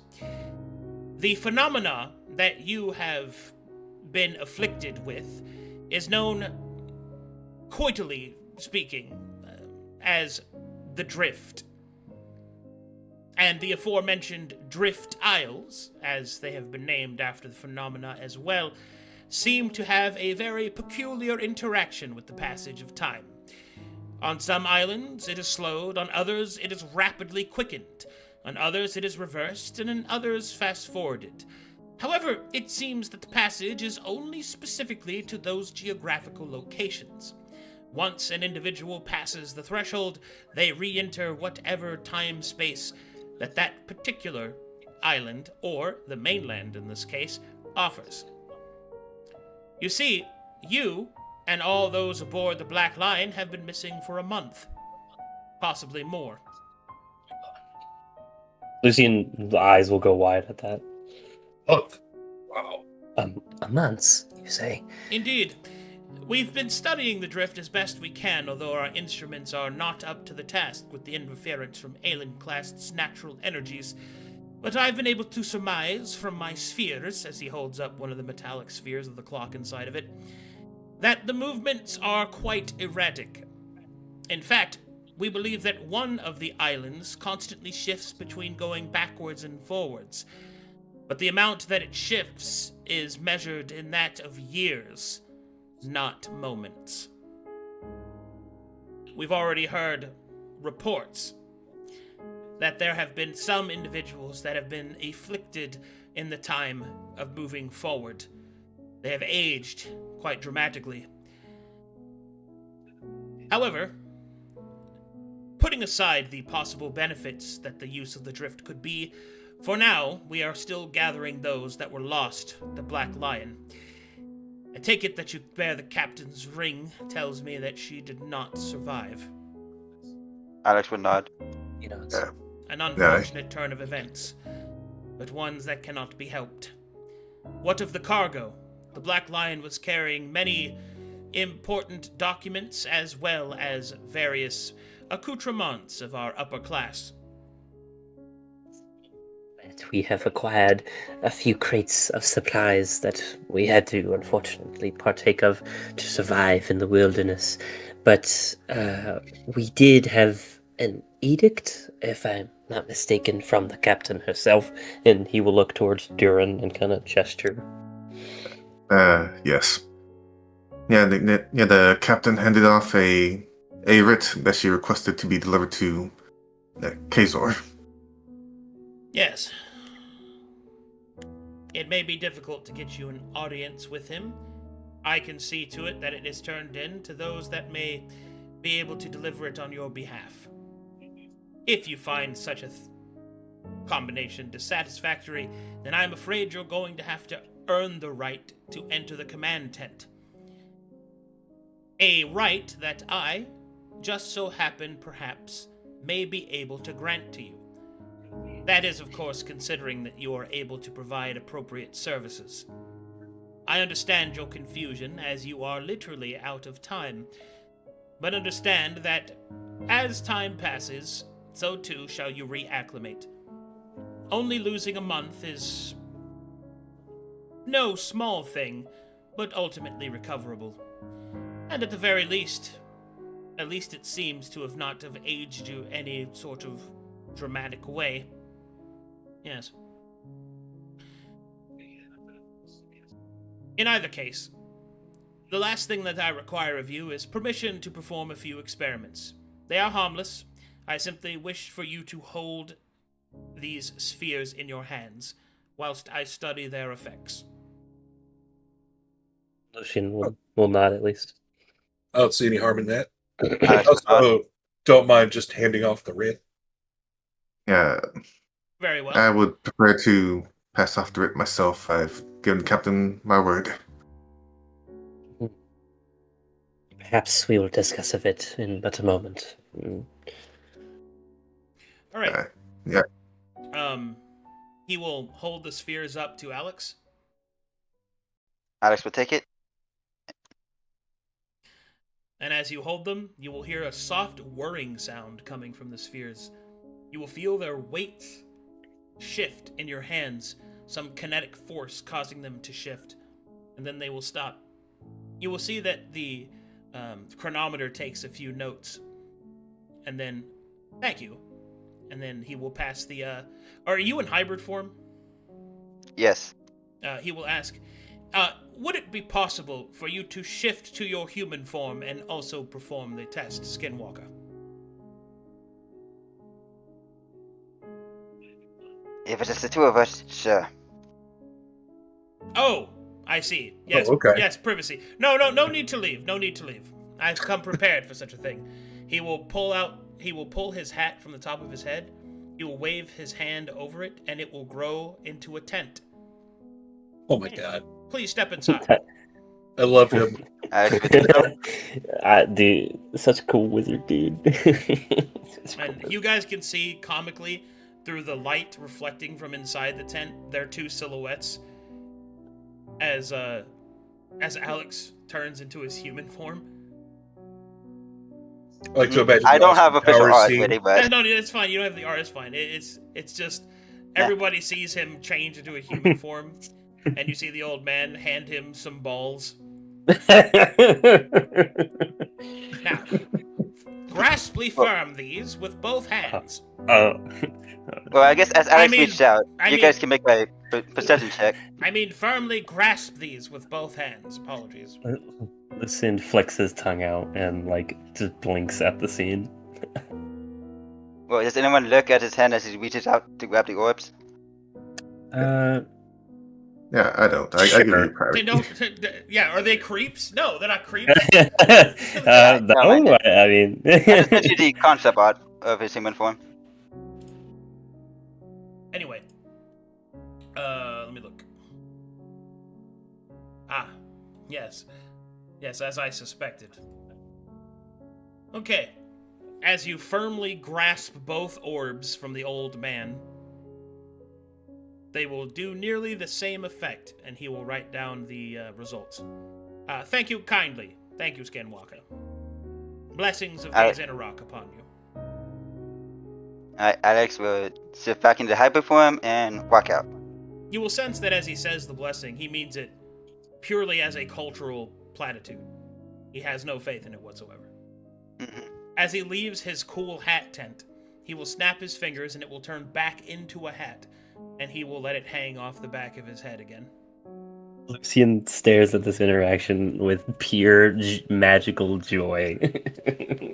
Now then, he will hand the two spheres to Lucian. Please firmly Lucian grasp these in your hands. And he takes them and he looks down and grasps at them. All right. In this one, the left sphere begins to go crazy. You can barely hold on to it, while the right one doesn't do anything. He will kind of try and wrangle his arm to stop his hand from moving. What does this mean, chronometer? He will make some notes. Yes. I think it is. Wait, what? What does this mean exactly? Well, I could explain it if you wish. He nods. Well, chronologically speaking, you are in two different places at once. The one that is here is the one that is a few moments behind you. The one that is here is stronger than the one that is a few moments behind you, and the one that is a few moments behind you is aware of this strength difference. I suspect that you might be able to feel the two presences if you were to attune to your magic or channel them in a sustained meditative state. Also, I suspect that you might be having a few symptoms over the next few days as you reacclimate. No small amount of nausea, perhaps a few sorrowful thoughts, and a tingling in your toes. He will look down, and he will mark that. He will mark that off, and he say, "In your tip." Lucian stares at him. Yes. He will Yes. pass the two spheres to. Yeah, it's a lot. He's like, you like kind of like daintily puts them, kind of a little weirded out. But interesting. Okay. Firmly grasp these, dwarf. Sure. I firmly grasp the two balls. I'm smiling. Nothing happens at all. Very curious, yeah. You'll make some notes. If you could please pass them to the shark eye. I will pass. As you wish. Alright. There you go, Steve. All right. Taking the balls. As you're holding them, Steve, they smack together as if held by a powerful magnetic force. Interesting indeed. It seems that you are stuck between two different halves of yourself. Yes, their paths so hard to diverge that your twinned futures are quite different indeed. I sense that there is quite a bit of difference between them. Possibly one of alignment or idealism. Yes. Interesting. My futures are different. Interesting. Yes, it is almost as if there are two destinies crashing against each other. Yes. He will then pull out a separate sphere and begin to read them. Yes, according to this, your telemetry has been intertwined with others. Ones that are vehemently opposed to the path that you take. It would seem that the twin futures are those of who you would have been and who you are now. Oddly enough, it seems that the drift has caused them to become aware of each other. Symptoms may include dry mouth, itchy fever, anal seepage, and possible doppelgangering. The doppelganger dangerous? That depends. Do you find yourself attractive? Very much so. Then it shouldn't be a problem. Chronometer is such a encounter with this doppelganger a fortuitous one, or one of woe? Should we be aware of such occurrences and avoid them, or? You see, my dear boy, this, much like many things that you will find in life, are not a subject of avoidance, but a subject of resilience. He nods to this. Besides, he could always just kiss himself. I'll make a couple of notes. He'll take the two spheres. Thank you very much. He will then look at Rovain. Might I ask, dear servant of Aladine, that you perform a secondary test? I have a holy symbol of your deity here. If you would merely recite a prayer and allow me to study its occurrences. He will look at him. Squint. He will look back, already squinting because he's old. I will pass. As you wish. So mysterious. Well then, I have gathered all of the information that I need. I will inform... inform the quartermaster that you have survived.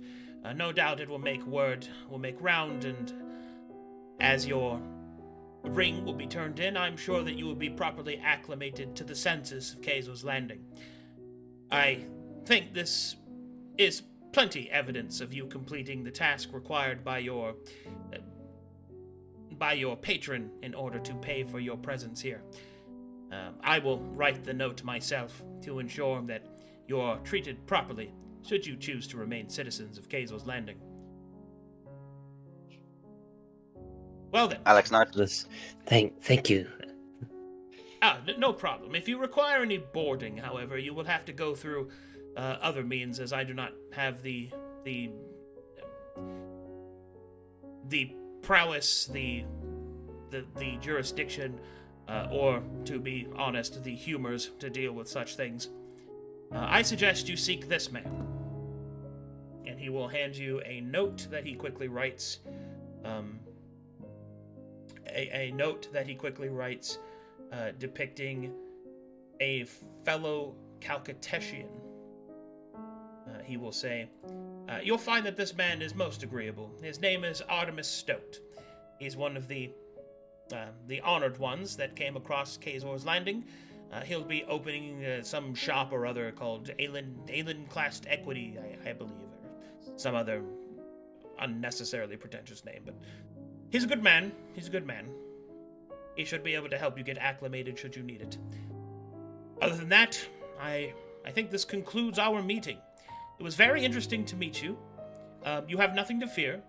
The telemetrical side effects will fade within, I would predict, a few days, maximum a week's time.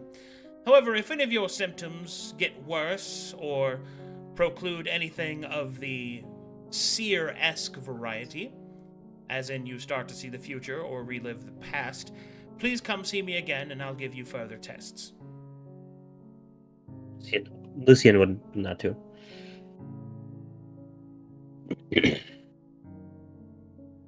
Very good. Well, good day. He will go back to his work. Have a nice day.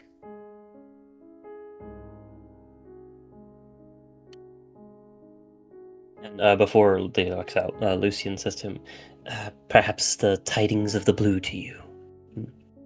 And we'll watch you out. What? He'll look up as you're already gone. He'll go back to work. He walked out. He slid it out. Well, it would seem we are at an impasse. We could go for the quarters for the night. That at least seems reasonable. But if we are to follow, and he kind of like lowers his voice a little bit, if we are to follow this crystal, we will need to be equipped and likely would like to move as soon as we can. If that is what we all wish to do, he says, looking around. Of course, none of us are withholden to following this crystal, he says.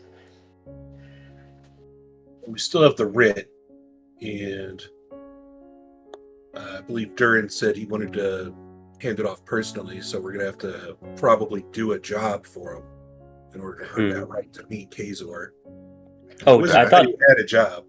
I thought Durin said he handed it off, or did he not? I'm sorry. No, he wanted to do it himself. Yeah, I kept it. No, it was okay. Got it. I gave the ring. Oh, the ring. Okay, got it. Cool. Yeah. Yeah. So we might have to Yeah, give my actually word. go right back in there and ask about that job to meet Kazor. He shrugs. Well, we could always seek out this alchemist person. I am Fast. also quite sure following this thing will also guarantee favor from my people. I am sure we can get an audience. Sure. So we just need to rest, resupply, and head out then? Is that the plan? Yes, let's find this alchemist. Let us find at least a place to stay for the night, and perhaps a place to rearm ourselves. Mm. That should be our first priority, at least. Sounds good to me. Yeah, though I don't know if you had funds for rearming. We don't Perhaps exactly have a patron anymore. Perhaps they will take pity on us. He shrugs. We are without our. We did have equipment on that ship that was owed to us, so perhaps there may be some repayment we might be able to incur. Perhaps. Rowan will start walking. So this was back to the middle, right? Or Just where do you want to go? Just let me know. I'll get you there. To the the middle. alchemist. Yeah, Archimist guy. Oh, to the guy he wrote on the note. Yeah. Yep. Okay, following the instructions on the note, that's going to take you from the Corvinus district to another one.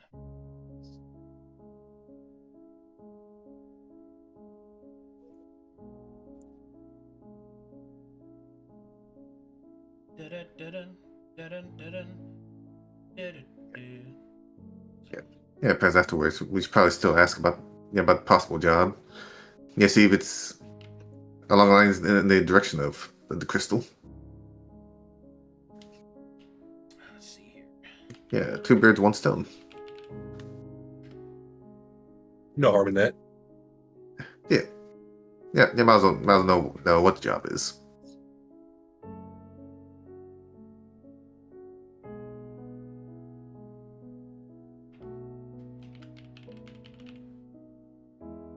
Baker. He's in my brain with me. I fucking say all this weird shit. Well, you said he had standing with your fellow Sakai. How strong is his standing anyway? well, it is the strongest favor. He is a Shakai, so What do you expect? Okay, well, That tends- I love how they didn't answer his question. Alright, but how strong? Well, we will easily get an audience with Kaiser. with how confident Rovain is, I believe him. Alex does not. Your confidence is astounding. Dude, he was just like, how strong is your standing? It's the best standing. I've got the best standings. I got the best words. We get to talk. God, that's funny. Yeah, internally, I still believe him. How good is your standing? Yes, it is. It's standing. That's Oh, God. that's that good shit. Alex just wants his alchemist tools again.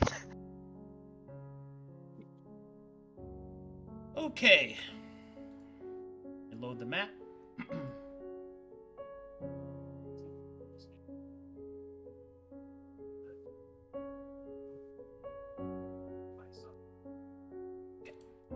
And it takes you here.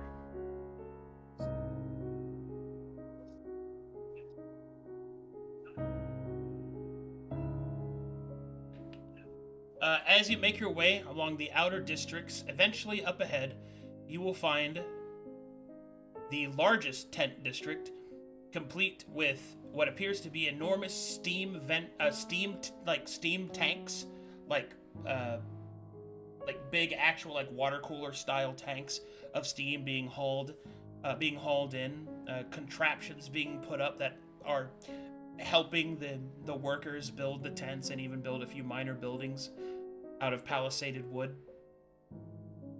As you kind of stand in the midst of all of this, the instructions tell you to go to the center of these barracks to find the man you were looking for. Alex seems genuinely happy to be here. The happy she's been so far. Lucian curiously studies and watches around as all the equipment is moved and put into place.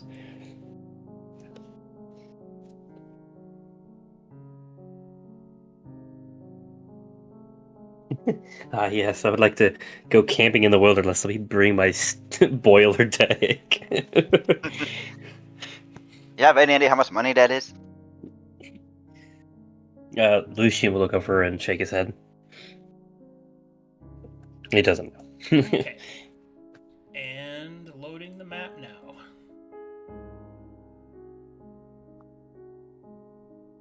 Wait. That's the wrong map. Don't look at that. Okay, I'm not looking. I'm Right, eyes closed. closing Still my loading? eyes. I'm in. Is this the right map? I don't know. Not looking. Not moving.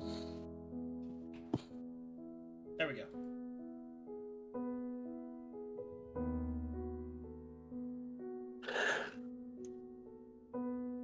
I'm guessing I'm not supposed to be seeing this elf here. What? No, there's this elf here. Oh yeah, it's a different. Yeah, no, this is not the right map. Missed. Means we're getting the other one. Alright, moving over. Alright, I'm in. Yeah, you need to be in the Calcatesh barracks. Oh, I see it. Okay, gotcha. There we go. I'm in. Okay. As you walk into the Calcateshian camp, up ahead you can see that a great center area has been strung up to act as a central headquarters and logistics center. The Calcateshians move with a spirit about them. Work is in the love of their hearts as they move themselves with steam and machine and begin to build up the beginnings of the city that would soon to be Kazor's Landing.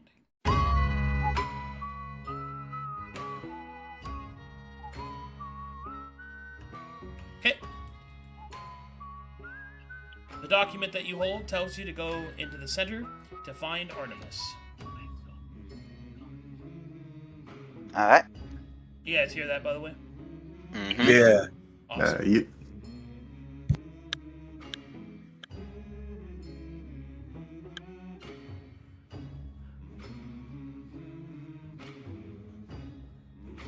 I assume within. He says as he walks in. As you walk in, you can see one of the artificers walk up. Hi there, can I help you with something? Hello there. We're looking for a Artemis Stout. Ah, you're looking for the boss. Yeah, he's in the middle, speaking with that shark eye fella. As he looks at the shark eye fella. Alright. Also, where do we turn in information on? The And boss we will be able to gathered take that. care of that. Okay. Yeah. As you walk into the center, you can see that there's all sorts of people milling about, but in the middle of this row, or more specifically in this room, excuse me, so go in that room, you will see that there are two individuals standing in the center. Not him. Sorry, I loaded the wrong guy.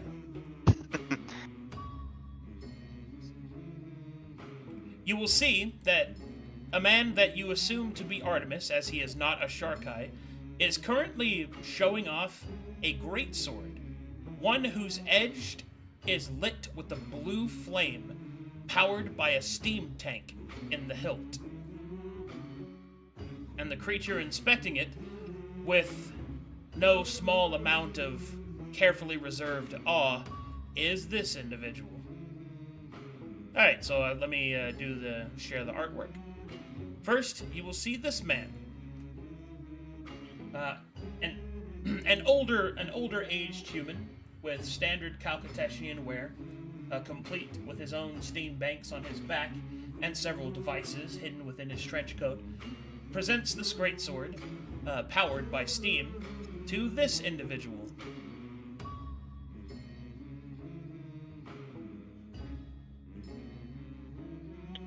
I wonder where he's from. A Sharkai knight, otherwise known as an Ale, stands before you. Currently, he is bearing a symbol of Aladine in his right hand, holding onto it and reassuringly giving it a light stroke as he looks at the massive weapon powered by steam in front of him. Most of you will look at him and will see that he is just grimly assessing it. But Rovain, as this is one of your people, the subtle and superior complexities to their emotions are easier for you to read. You can see that he is excited, but is trying not to show it.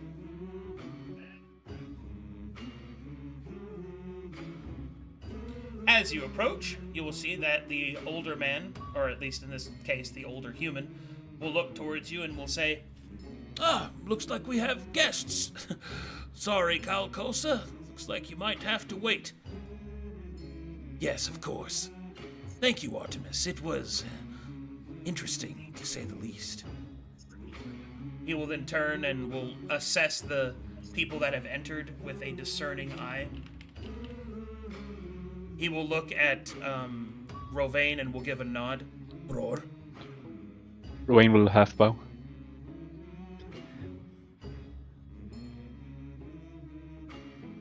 Artemis will then say, well, now that we've got the awkward part out of the way, what brings you here? You seem to be walking with purpose. So, let's hear about it, shall we? We were sent here by the chronometer, Carl Heinz. Oh, Chronometer Hines. Ah, yes, of course. Apologies, Calcosa. I'll have to take this meeting alone. Yes, of course. Thank you for showing me that, Artemis. I'll have to consider it and beseech Aladine. He will give a powerful nod to Rovain. She moves out of the way. He will nod back. He will look at the gross, lesser squid person and will step over your tendrils. But I'm a snake. He doesn't care. Lucian shrugs. Looks back to the guy. Alright, Alex will give a salute. He will return the salute. Now then, what's the old chronometer want? How can I be of assistance? We're survivors from the Black Lion.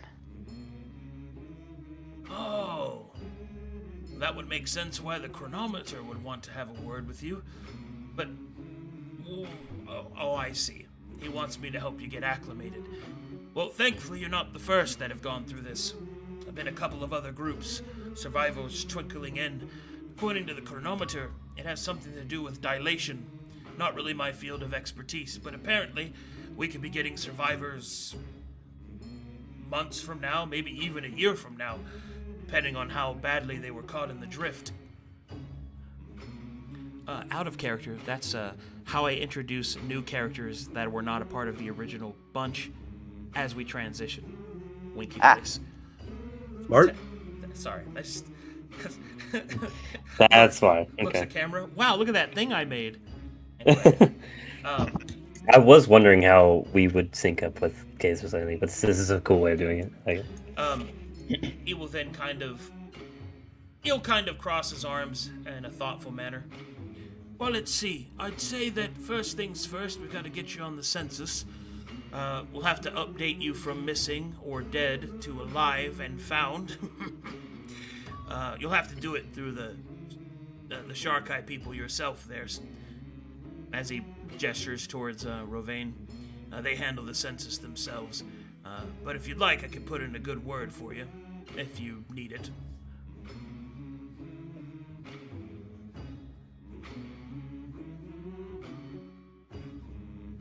He will not say anything. He will just laugh.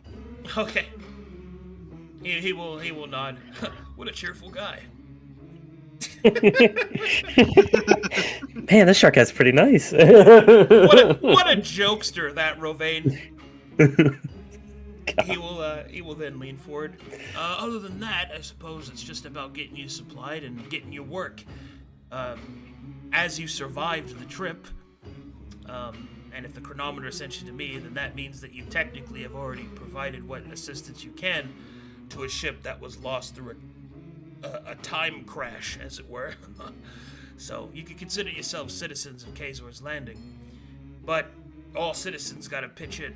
So, I'll just ask you straight. How do you want to pitch in? Well, we fought some inhabitants here on the way in. Some type of dog-like people. Not quite skinwalkers. Now, we've heard reports that there were some dog men running around. You say that you ran into them? And Alex will give his report. Alright, and you will turn in your information. Yeah, check notes. Hold on, let me make a note of that. That drawing is one-to-one accurate. Alex is not a drawer, most likely. That's a great drawing. Yeah, me and Alex cannot draw. Perfect. Note taking, sir. Artist, no.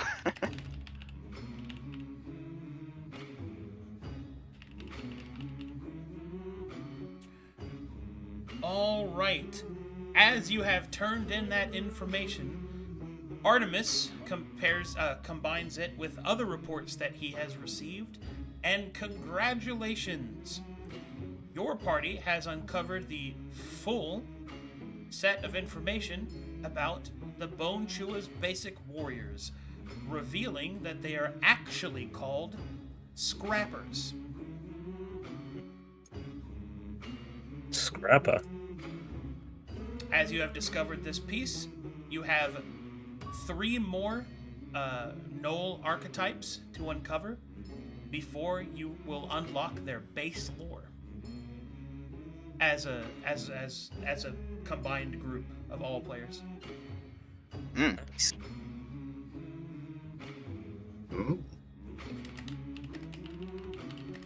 Are we the first ones to turn in information about these guys? Yes. Nice. Well, actually, we're a month late, so. No, actually, that's true. That's why I said there's other reports, because the other players are probably going to do it too. Oh, I see. I understand. So in character, chronologically, yes, that you would have Okay. turned it in after them. But Got it. as players, you were first. Woo! Let's go. Big claps.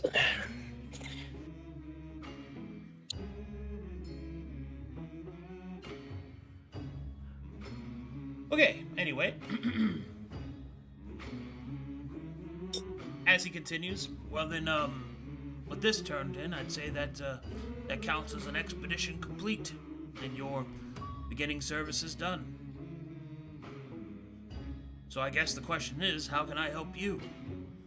Would you like to continue to perform services for Kaiser's Landing? I could direct you to one of the other districts if you'd like to do work for them. There's also a few factions that are popping up. Well, first things first, we need more supplies. A lot was lost in this shipwreck. Oh, yes. Which will be provided for based off of who you will be moving into next.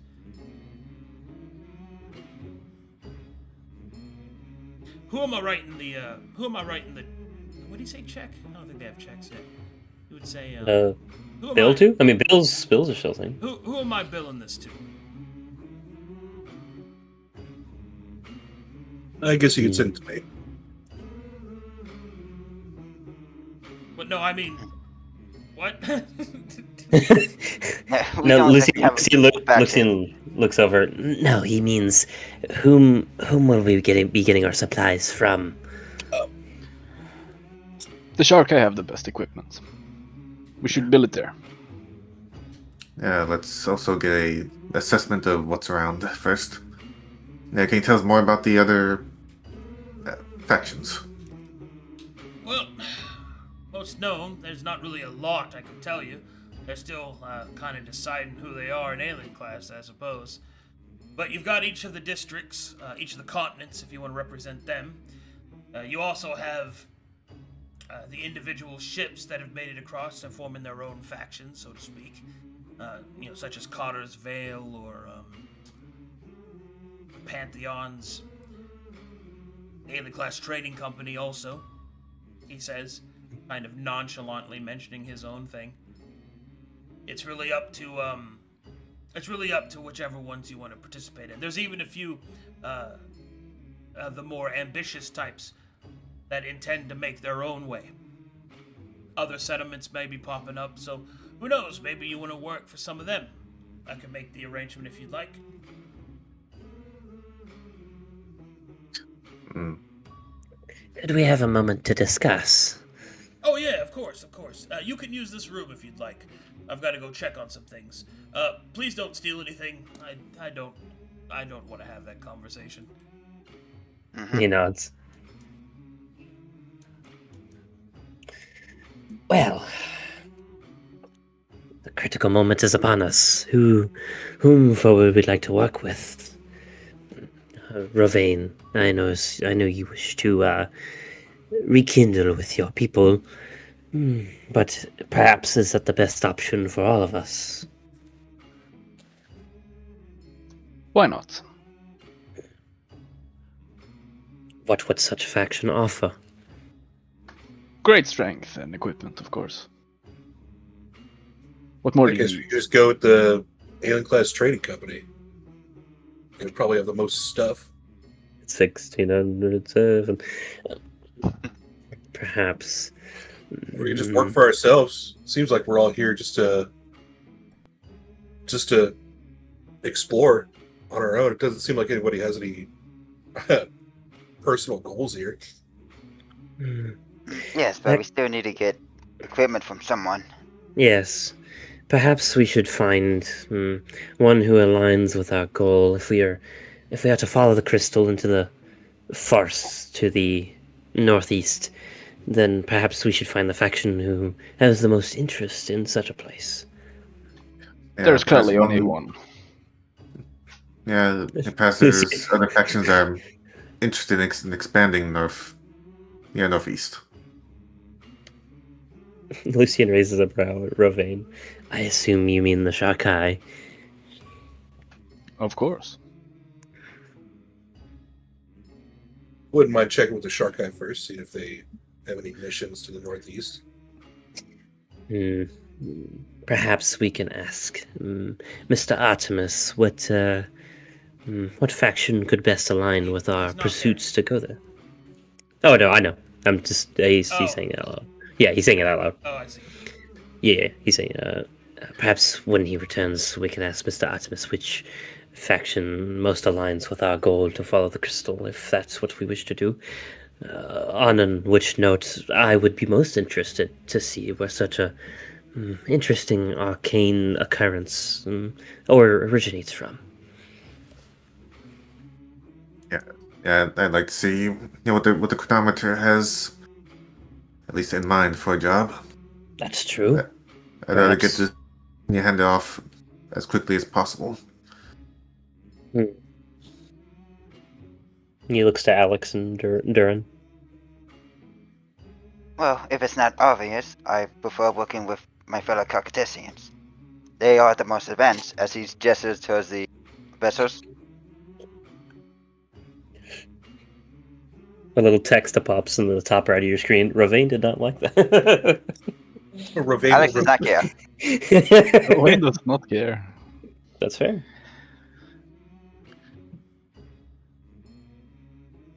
Yeah, for me at the current moment, it doesn't matter who. Yeah, so long as I keep my word and pass off the writ. So it sounds like gather more information, find out who's interested in the northeastern mountain. What were those mountain ranges called, Arcadum? You called them. I don't know if do we know Screaming what they're called? Taiga is what they're called. Okay. The Screaming Taiga. Yeah. They're one, of Everybody's the, into it. they're one of the two regions that have been preemptively discovered by divination magic before you people Okay. made them. Okay, cool. So he does know. Okay. Okay, so find out who's interested in the Screaming Taiga, and then make our decision based on that. Yes, or we could also have the option of going with Chronometer and seeing what he has for us. We go ask him first.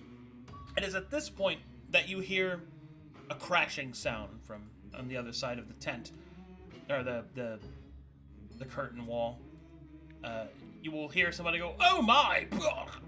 And then you will hear a voice call out, "Artemis! Artemis! I have a bond to pick with you, my friend, eh?" Oh boy. Alex will look out. Yeah, Alright, and Lucian you will look out see as well. this individual approaching Artemis. Oh, baby. Who is this individual? Oh, yeah.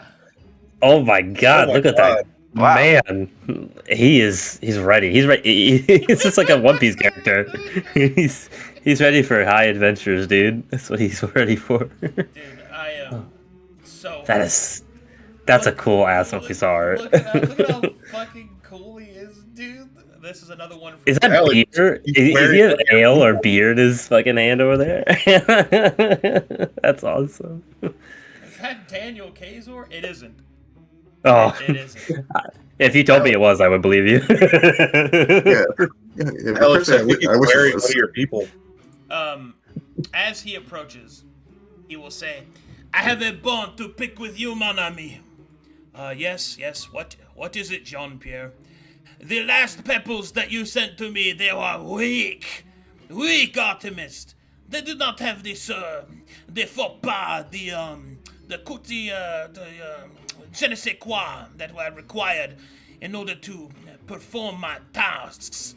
You know, if we're going to discuss your secret mission, we probably shouldn't do it in the middle of everyone with you screaming about it. You make a fair point, mon ami. That is why you are the big thinker, huh? And I'm the doer. But no. What I need are more people. I need people that are capable. People that can get things done. I will not be upset by that damnable Cortez. Yes, I'm aware of your rivalry with Cortez. But it's not my fault that she got ahead of you. I'm not blaming you, mon ami. It is because I drank too much the following night. Had I done proper preparations, I would not be sitting here with my croissant in my hand, eh? But seeing as how it is, I can't let Cortez get any further ahead of me. I need Pepple, the best you've got.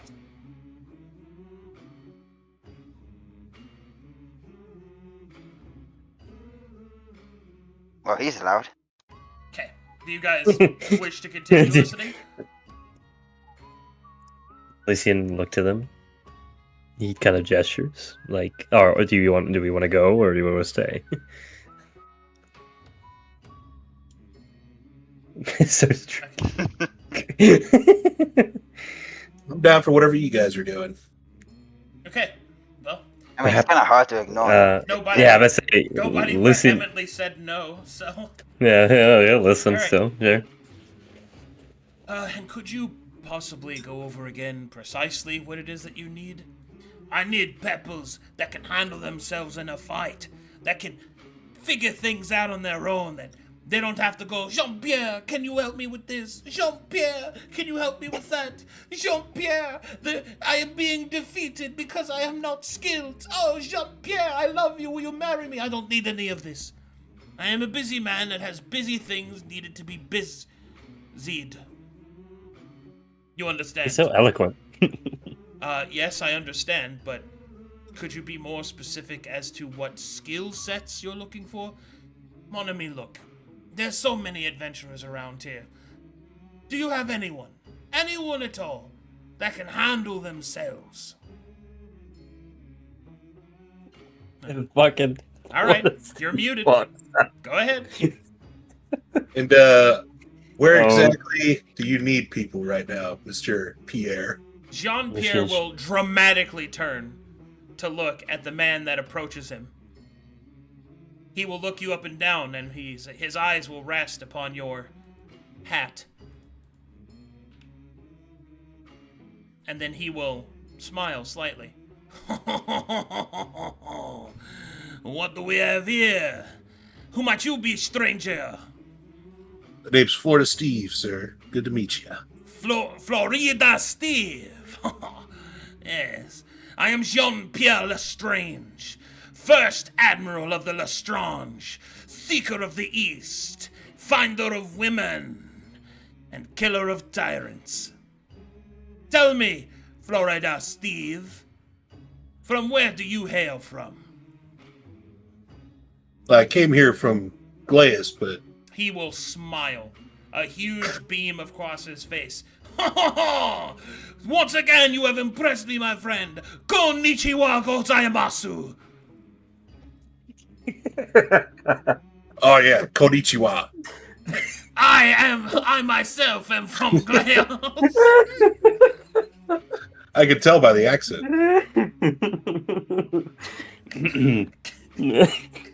Oh, this is entertaining at least. We just so happen to be looking for somebody who needs work done up at the Screaming Tiger, What is as they say? or at least in that direction. Ah, the Screaming Tiger. Our fortunes are twice crossed, or as they say in Glaos, we have an ikigo, a red band of fate, yes? Holds us together, mon ami. Seeing as Florida Steve is now kind of volunteering us, Lucian will slither out as well and to fully join the conversation. It seems that you have comrades hiding in the shadows. And look, a shark eye amongst them. And you, a dwarf. And a snake.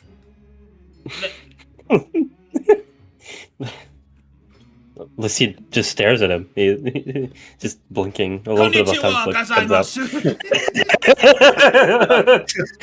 God. Just flicking his tongue in the air. Yeah, like a snake, flicking his tongue in the air like a snake. Well then, if you are a person that is in requirement of some things of a person that needs work, then I may be a person that might be in requirement of need for a persons of such requirements. Come, let us talk here in the room of secrets. That is actually my workshop. It's okay. He has such a way with words. Please don't steal anything. I'm sorry, the fucking French. He is a Frenchman that was born and raised in Glace. God. And if you look So closely, look really closely at his art, you'll see it. Oh, on the tiger? Oh, yeah. Oh, Aha! oh interesting. Now, mon amis, that we have gathered in sacrifice, it is time to discuss the secret mission. As it just so happens that I am one of the few individuals that have been trusted with the knowledge of these crystallize. These crystals that are found in this place are been divined to unlock one's inner potential. Potentia, it is what it is called. However, it would seem that I am a day behind my rival Cortez. We cannot allow Cortez to claim the crystals himself. If he does, then he will win. And I cannot let him win. No, not after what he did to me. So, my question for you is, are you afraid of death, huh? Do you want to be rich beyond your wildest dreams?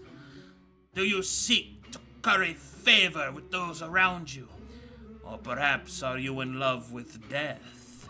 He will look at the shark eye and will eyebrow wriggle with a single eye, which doesn't make sense. He's just raising it up and down.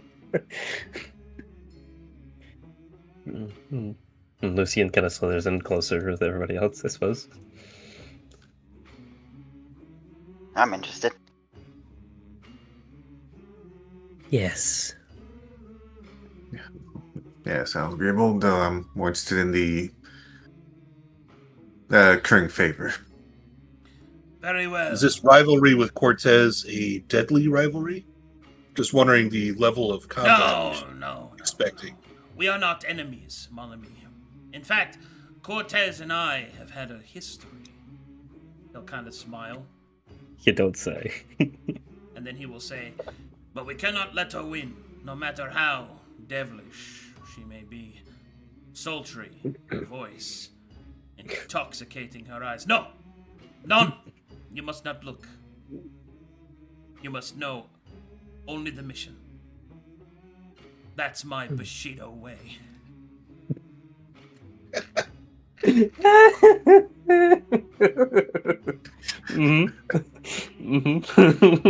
Nodders. Okay. Sure. Also, Lucian. he's Calcutetian, which is, France. The French people are from Stettin. Anyway, the point is... There's a lot of things going on with this guy. Yeah, well, he's an adventurer, so by definition. That's the same as for Steve. He was born in Wickstar, raised in Glaeus. I think it's his breakdown. Other way around. And he will say, "Do I have your attention then? Shall I go into more detail?" Yes. Certainly got our interest. Very good. Then prepare yourselves, mon ami. He will then take a piece of wood and another piece of wood, and he will clack them together. Clack! Ho-yo! Clack, clack, clack, clack, clack, clack, clack, clack. Like a sitar? And you'll find out next time on the Dark Pilgrims. Oh my god. Okay. Let's go into. We got this is the good best timeline. We agree. Dude, look at him, dude. He's so sick. Oh my god. Rev outdid himself with that guy. Yeah, from one workless captain to another. You know what's funny is I love how we were all saying, maybe we could go to the old mage guy who seems kind of reliable, and then Captain France himself walks into the building and says, "Yo, what's up?" And we're all like, "Yeah." Dude, Ken making that face almost made me die, dude. The Keenan. Yeah, there's a reason we went on the Black Lion. Wait, are you French, Ken? No. Oh, okay. No, it's more like French sort of accent says from Glaeus and just. Oh, that's what you mean. Okay. I thought you were French, and I was just over there butchering your. That'd be good. Oh man. Durin is also from Glaeus. Oh, okay, so that's right. You're fantastic. Jean-Pierre Lestrange. Oh, I love him. Lestrange means strange. God, he's so wise. He's so knowledgeable. Thank you guys so much for watching, chat. Thanks for. I think we have fan art. Fan art. Do we? Oh shit. Yeah, got a little bit of fan art. Yeah, I think there's like two. Fan art. Dark Pilgrims. Yeah, the first one's pretty good. The first was good, yeah. Maybe put up the Twitch chat now that the session's over. Skibba diddy, skibba diddy, dibba dee. Alright, let's see what we got here.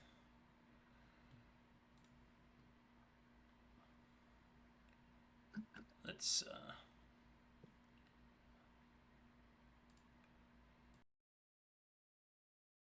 oh, there we go. Why is it only showing? That's odd. Yeah. Oh, that is odd. The TED character development. Yeah, in character. Excellent. That one. There's so Please many ones. firmly grasp the ball.